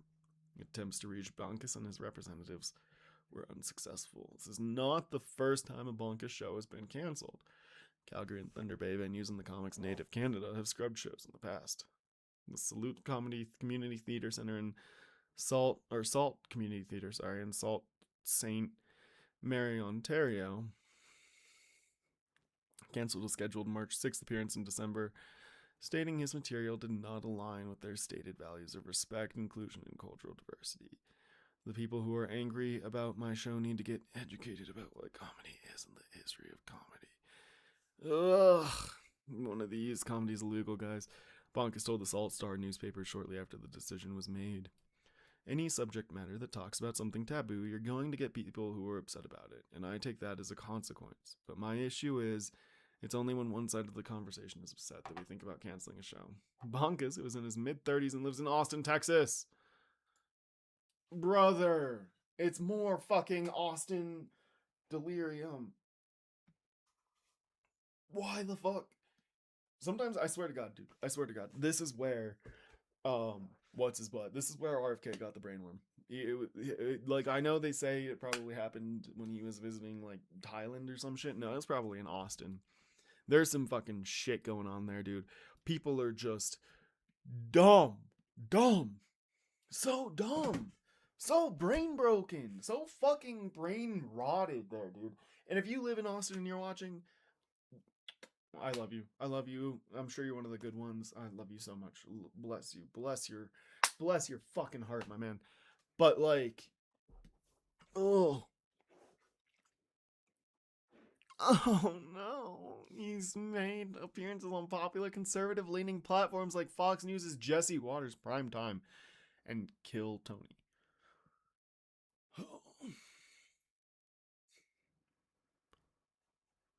A 37-year-old woman. Dude, at least Renee Good had the fucking balls. That's what this dude, that's the joke that this dude should be fucking making. Is that he doesn't have any fucking balls between his legs. And she died because hers were way too fucking big.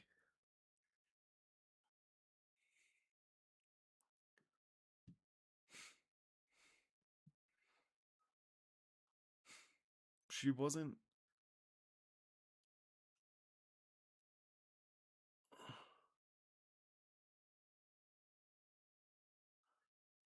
She wasn't a fucking protester.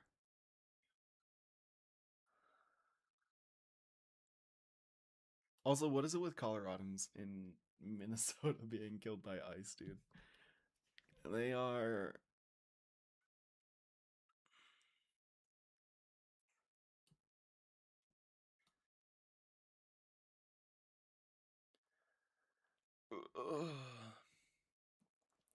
Because, I mean, I guess Pretty wasn't from Colorado, but his parents had moved back out to Colorado.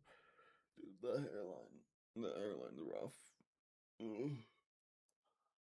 Anyway, oh, she was a writer and a poet. Fucking bless, dude. Who lived in Minneapolis with her partner and a 6-year-old child from her second marriage. Originally from Colorado Springs, Colorado, she graduated with a degree in English from Old Dominion. According to a neighbor, she'd previously lived in Kansas City, Missouri, before relocating to Canada along with her partner and family. Following the Trump's victory in 2024, she moved to Minneapolis. She'd been married twice. She and her first husband were married 7 years, 2009 to 2016, had 2 children. She and her second husband had a single child who died in 2023 at the age of 36. And despite his name not being publicly released, the day after the shooting, by federal authorities, the day after the shooting, the Minnesota Star Tribune identified the ICE agent involved as Jonathan Ross through court records. Ross is married twice. His first marriage began shortly before his deployment into Iraq and ended in a divorce filed before he returned from deployment. He remarried in 2015. He graduated in 2007 with a degree in business administration from Anderson University. He served in the Indiana National Guard from 2002 to 2008 and was a machine gunner in the Iraq War from 04 to 05. He worked for Border Patrol from 07 to 2015. What happened? Court documents listed his start date with ICE as 2016. He was in the Enforcement and Removal Operations Unit of ICE at the time of shooting. Ross testified in December he was a firearms instructor, an active shooter instructor, a field intelligence officer, and a member of the SWAT team, the St. Paul Special Response Team. Gross. Yeah, he got injured in a traffic stop 6 months earlier. Okay. I'm not gonna show that. Yeah. Both Good's mother and ex-husband say they did not believe she had previously taken part in protests challenging ICE activities. The latter said she was not an activist. That's a fucked up thing to say, dude. According to Good's ex-husband, she had just dropped off her son at school around 7 minutes away by car and was on her way home when they came upon a group of ICE agents. Why are they asking the ex-husband and not the partner? Not the current partner. That's just a fucked up way to phrase it. Like, I get it, right? He's sort of like trying to say, like, no, man, look, you guys are full of shit. She wasn't following you. She wasn't an activist. It's just a fucked up thing to say. At 9:35.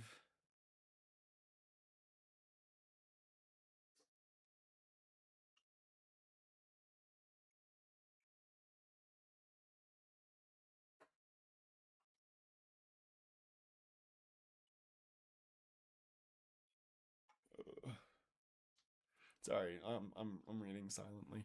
At 9:35 Central Standard Time, goods Honda Pilot SUV. We don't really need to read about this. That happened a long time ago. It's fucking tragic and disgusting, but she was not a protester. She's not a protester. Um, it should just be like two, citizens or two civilians. In a blistering opinion ordering Liam's release, Judge Fred Beery of the Federal District Court for the Western District of Texas condemned the perfidious lust for unbridled power and the imposition of cruelty. Wait, this is in. Oh, he's a federal judge. Okay. The boy's father, Adrian Conejo Arias, was also arrested, and the pair were taken to an immigration detention center outside San Antonio. A lawyer for the family previously said in court filings that Mr. Conejo Arias, who was from Ecuador, had legally entered the country under American guidelines for asylum. The Department of Homeland Security had charged that Mr. Conejo Arias had. Sorry, Arias? Conejo Arias. Arias. There we go. Had entered the country illegally in December 2014 or 2024. I mean, whoa. So, like, a year. And how did they know? Like, they obviously knew because they were able to find his kid. In a statement, Jennifer Scarborough and four other attorneys who represent Liam and his father praised the ruling. Good for her. They said they were now working to quickly reunite the family. Trump administration has said Liam was not targeted or arrested, but the Mr. Conejo Reyes had asked that his son remain with him after he tried to flee from immigration agents. Tricia McLaughlin, a spokeswoman for the Homeland Security Department, reiterated those claims in a statement late on Saturday. The alleged mother refused to accept custody of the child. She wrote, "The father told officers he wanted the child to remain with him. School officials have said that someone in the family home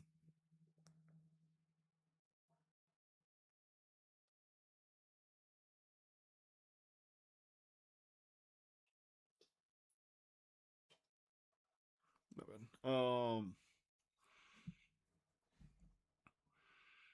School officials have said that someone in the family home had unsuccessfully pleaded with agents to keep the child. Judge Beery, who was appointed to the bench by President Bill Clinton, said both Liam and his father must be released from custody by Tuesday. The brief but fiery ruling from Judge Beery, is it Beery or Beery? Chastised the government's ignorance of an American historical document called the Declaration of Independence and called for a more orderly and humane policy than currently in place. He also singled out the use of administrative warrants in the Trump administration's immigration crackdown as violating the Fourth Amendment's probable cause requirement. Immigration and Customs Enforcement has told officers that they can conduct warrantless arrests of people if they suspect them to be undocumented immigrants and deem them likely to escape, according to an internal memo. At the bottom of his 3-page ruling, he included the photo of Liam standing in front of a car. He also said two well-known passages from the New Testament. One that quotes Jesus as saying, "Let the little children come to me," and another that reads, "Jesus wept." What matters to you in the South? After 4 years of writing about Congress, Emily Cochrane is now covering the South for the Times. She is eager to learn about what makes life in this changing region distinct and to talk to people whose lives have been directly affected by laws passed in Washington. Share your thoughts. More about Emily Cochrane. It was ordered, he wrote, with a judicial finger in the constitutional dike. Ugh! You can't say that! In court? No, by dike, he's talking about like a levee, you guys, not the fucking slur. Although it is a unfortunate term.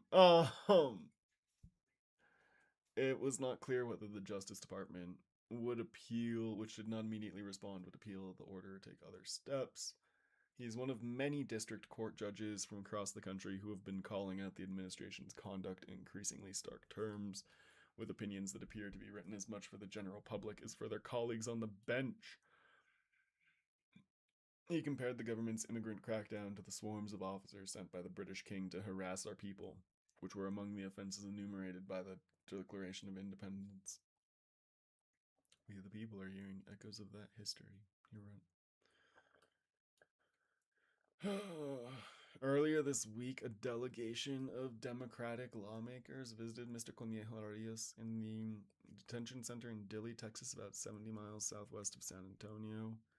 Representative Joaquin Castro, who was part of the group, said that Mr. Conejo Arias told them Liam had been very depressed and hadn't eaten well since their detention. The 5-year-old is not the only child in Minnesota. You don't say, New York Times. This is the sort of hard-hitting reporting that I come to you for. Or elsewhere in the country with at least one family member who has been detained over immigration status. But the photo of Liam, coupled with a persistent fear of immigration agents detaining students and staff, has gripped many across the state and school district where Liam attends class. In a statement, the Columbia Heights School District said Zana Senvik, the superintendent, had spoken to Liam's family who had requested privacy. We want all children to be released from detention centers and the reunification of families that have been unjustly separated, the district said. Fucking in this administration, keep on dreaming. I want $1 billion in my pocket, but that doesn't mean I can get it. Co-founder seeds billionaire political effort amid wealth tax debate. Brother, January 20. Also, Black Velvet is not. That's a very evil looking suit. You know what I'm saying?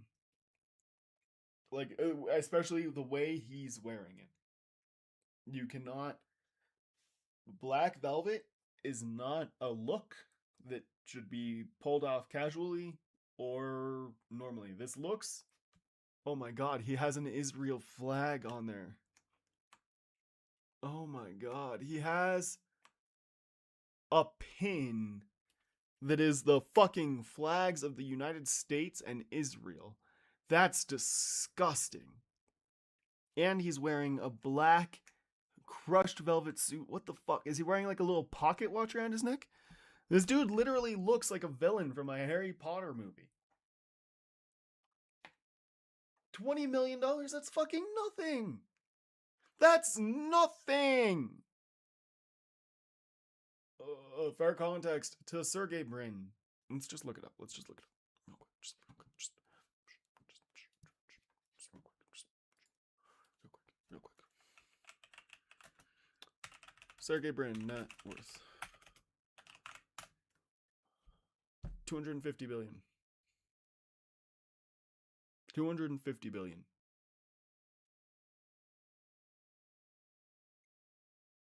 He is donating 1/10,000th of his fucking net wealth. Less. So, to everybody out there who has less than $10,000 in their bank account, and you spend $1 on anything, or if you contribute $1, if you have less than $10,000 in your bank account and you have given a homeless person $1 in the last year, you have donated a larger percentage of your fucking net worth to charity, to a good cause, than Sergey Brin has. And here's the other fucking thing. Here's the most beautiful part. If you have less than $10,000 and you donated $1 to a homeless person, that was a selfless fucking act. You actually donated a small percentage of your net worth to an altruistic cause that you have no control over.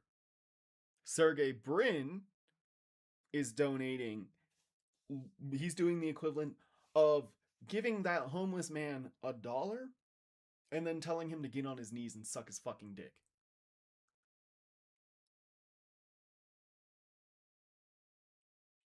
That's the difference.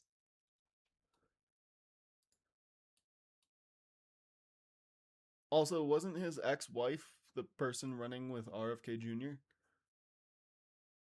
This bitch? Wait, no, what? She's not married to She's not married to what's his name, is she?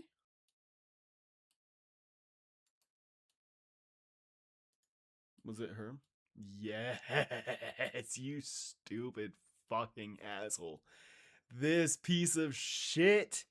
This massive fucking. He is Israeli, isn't he? Oh no, he's Russian, of course. Massive fucking piece of shit, dude. Just look at him. Just look at him.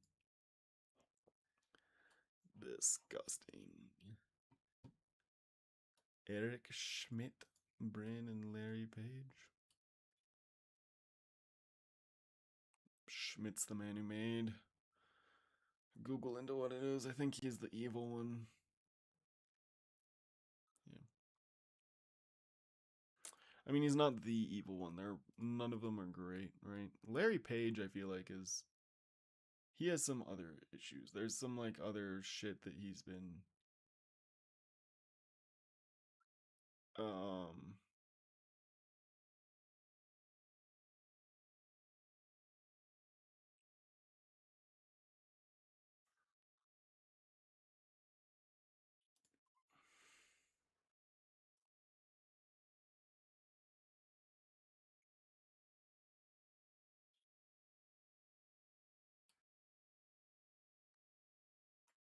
anyway. Um this dude did not have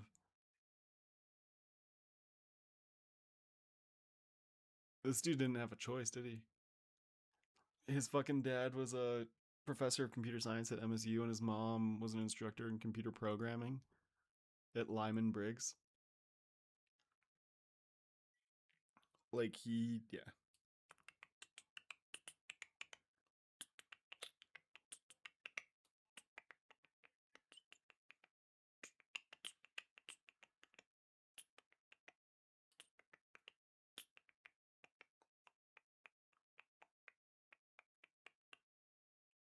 It's pouring without a U.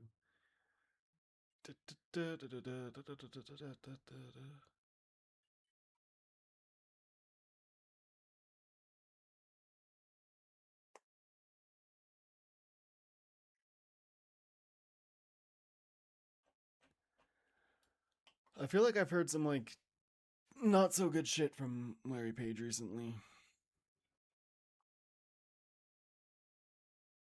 Mm. Yeah. Yep.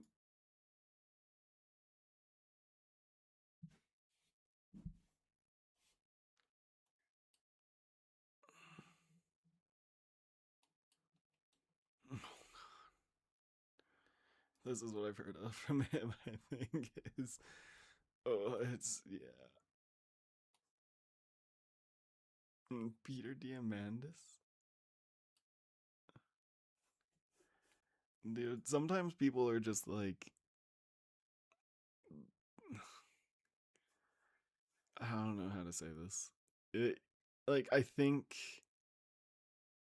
I don't know. Maybe right. You know what? He went to college. He. So what was his deal? He graduated from MIT. So he has a master. So he has a. Oh. So he has an undergrad. How did he? When did he become an engineer? Oh, master's degree. Okay.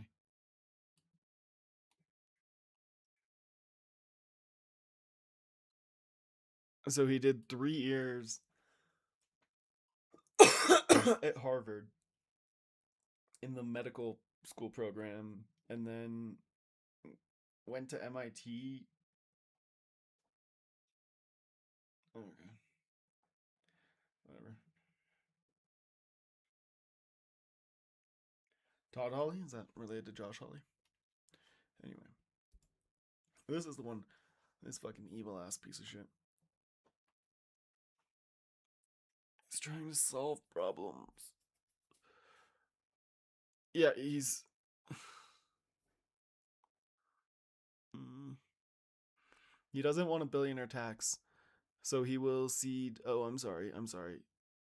Was it 35 million? My bad. So he will. He will. He. Piece of fucking shit. This piece of fucking shit. Asshole. fucking cocksucker, fucking manipulative bastard. Whatever you want to say about this guy, honestly, I agree with it. And like fucking ashamed of him. I'm not a nationalist, right? Like I think patriotism is kind of dumb. Um right? Like I think if you're like I'm from I was born in Arizona, right? I fucking hate Arizona. I lived there for 4 years of my life. I don't consider myself an Arizonan. I was born there. I I then I moved to New Mexico. I lived there for the next 14 years. I would say I'm more of a New Mexican. I would say I have more New Mexican heritage in me than Arizona. Then I moved to Colorado, right? Like, but you don't see me with fucking state pins all over my goddamn chest, do you? And what's worse, this shit would be like if I had a fucking Alaska state pin. Like it's so bullshit, dude. He's from Russia, and what flags does he choose to pin to himself? Israel, U.S. What the fuck? What the fuck? That is virtue signaling. That right there is virtue signaling. Ignoring the fact, right? We'll come back to the fact that he looks like he just escaped from fucking a Scott Pilgrim movie where he was the bad guy, right? We'll ignore that fact. We'll ignore the fact that he has a goddamn pocket watch hanging around his fucking neck. A fucking. What the fuck are they called? From Harry Potter. The thing Hermione spun. I want to say horoscope. It's not a horoscope. We're sitting here until you tell me. And by you, I mean me when I look it up. Hermione Time Turner. Time Turner. He's wearing a fucking Time Turner. And a black goddamn bow tie with a black velvet suit. And this dude is out here saying, oh, so it is. So here it's 20 million. Here it's 35 million. Oh, I see. So he only contributed 20 million, but it's a $35 million effort. But so let's fucking talk about this, huh? Huh? Let's look at this fucking logically. So he's like, "Hey, you know what's bullshit? Having a billionaire tax. I don't want to pay 1% of my money every year. Fuck that. Fuck that. Then that means next year I only have $251 billion. Right now I have 253. I don't want that. I'm leaving California. And then he turns around and he says, you know what? California doesn't have enough money. But I'm willing to donate $20 million to reduce the price of housing. You get it, guys? You get it? Fucking genius, aren't I? Fucking genius. Who would have thought that fucking money can solve a problem, huh? Huh? Who would have fucking thought? Eh? Not this guy, because this guy doesn't fucking think, because this guy has been fucking sucking Larry Page's dick for the last 30 years and living off of the profits. That's what this guy does. And now he has $253 billion, and he wants to complain about housing prices, and so he's going to donate one fucking 10,000th of his money one time to a fucking political action group that he controls in order to bring down the price of housing. Instead of a wealth tax, which would have been able to be, you could, I mean, like, it would be annoying, right? Because there would obviously be, there's always problems with taxation. When you have revenue goes in, like, government spending will, like, go to places you don't necessarily want. But here's the secret. Here's the fucking special sauce, right? Here's the Coca-Cola recipe, right here. The government spends the fucking money regardless. It doesn't matter how much money they have. That spending is locked in. It's not like the government looks at its budget and says, like, oh, we're only spending $30 billion this year and we have $33 billion. Like, if that happens, then, you know, that I have no idea what happens in that case. But, like, because I don't think that honestly ever happens. What happens is that the government's like, we're spending $30 billion. We only have $27 billion in funding. Yes, we're going $3 billion in debt. Right? And here's Sergey. fucking sitting on that extra $3 billion. He's got it. He could do it every year.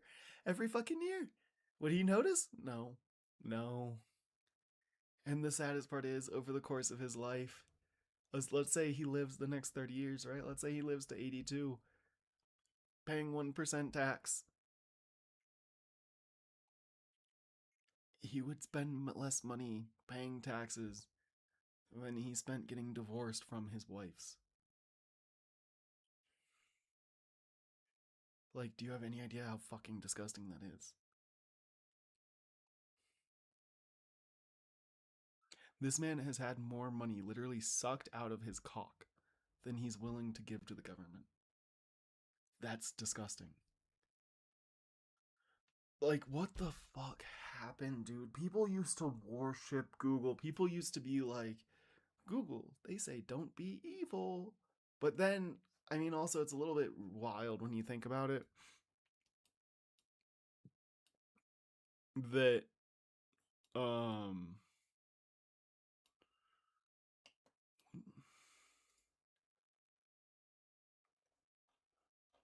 did I see you doing something? Hell?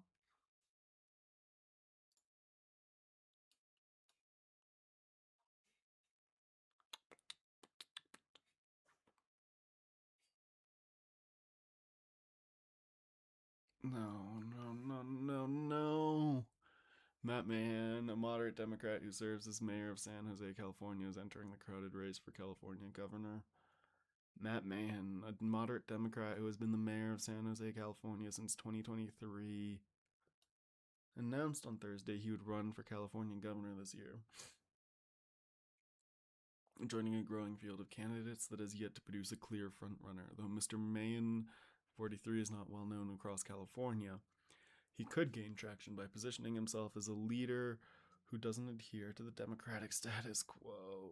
He emerged as a vocal critic of Governor Gavin Newsom, who cannot run again because of term limits, and attacked the governor's approach to issues like crime, homelessness, and President Trump in ways that few other Democrats have.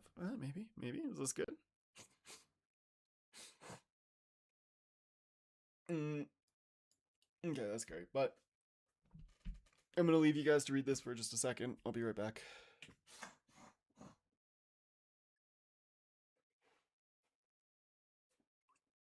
I lied. I will be right back, but I'm not going to leave you guys to read that. Do you guys see these beautiful little guys? These precious little animals. Look at them. Look at them. You don't have to look at them. I want them to look at you.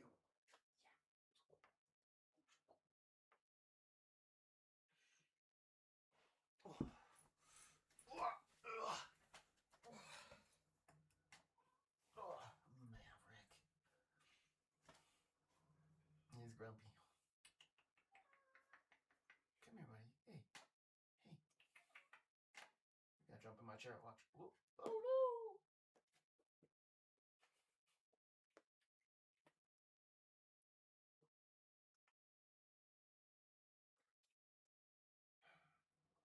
Dude, whoever that fucking Cartier bitch is, fuck her. Stupid asshole. How could you fucking do that shit to a dog, man?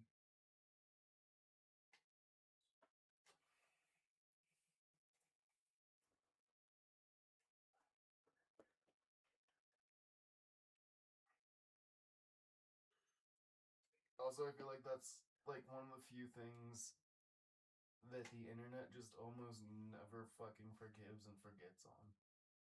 Like, ugh.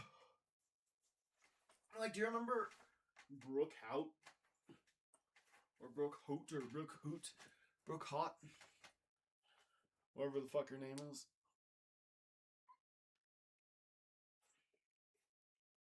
And she hit her dog. And then I think she disappeared. And then who was it there? Was that like Pokemon or was that Valkyrie?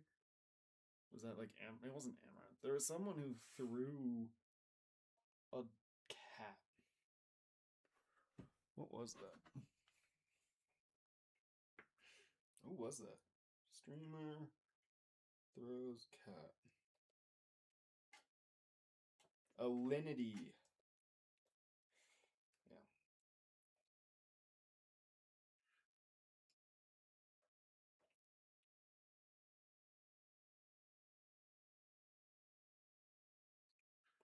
Dude, it's wild the shit that's happened on streams. Like there was that one dude who shot him, not himself. I mean that has happened multiple times. I'm talking about the dude who had the accidental discharge and shot. I don't think he actually shot the camera, but he just shot the wall, and then he got banned off Twitch. I don't remember if he went to prison for that one. Honestly, that one. That one's a tricky one. I think I definitely agree with him being banned from Twitch for that shit, but I feel like. Sorry, we're gonna.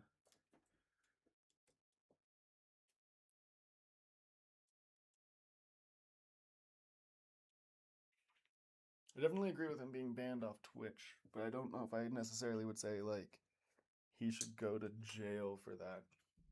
You know what I'm saying? Like, that's definitely fucking stupidity. Don't get me wrong. But.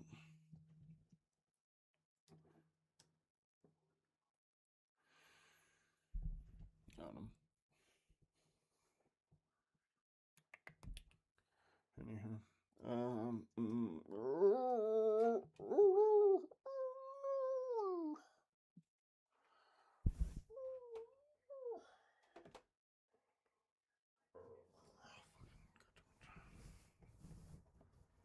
Piece of shit. Whoa, no, we're going wild everywhere. Oh, what was that? Hello. Hello. Hello. Hello. Oh, oh, oh, oh, oh. Why is it? I don't want it to lock up right like that. I get the feeling. Okay, that's actually a good height. It just feels low. Or I guess it just feels high. I mean, whatever. I'll be right back.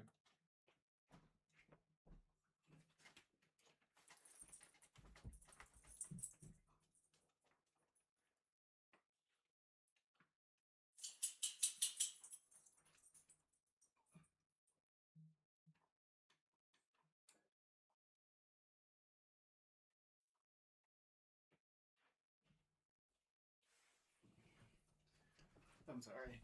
I keep meaning to like leave so I can go make myself some tea. This little guy's so precious. He's just the best cat in the whole world. He's all soft and snuggly. That's a lie. He's super soft, but he's not at all snuggly, really. He prefers to be by himself. That makes it feel all the more special when he does snuggle.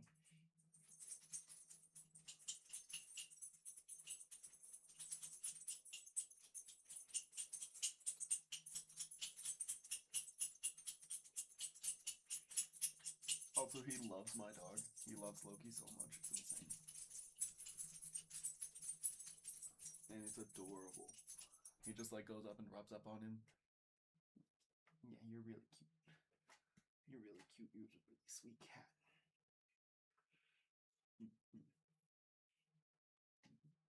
Like, I think he loves my dog more than he loves me.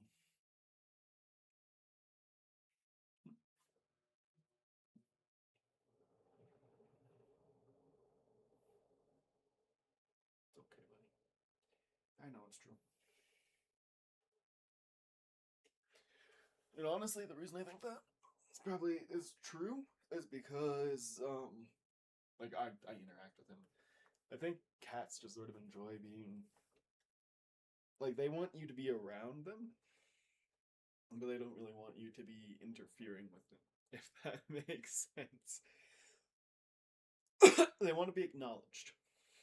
They want to be seen, they want to be heard.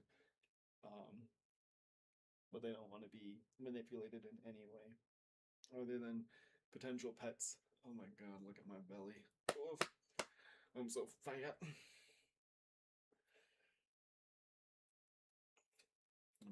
I'll be right back.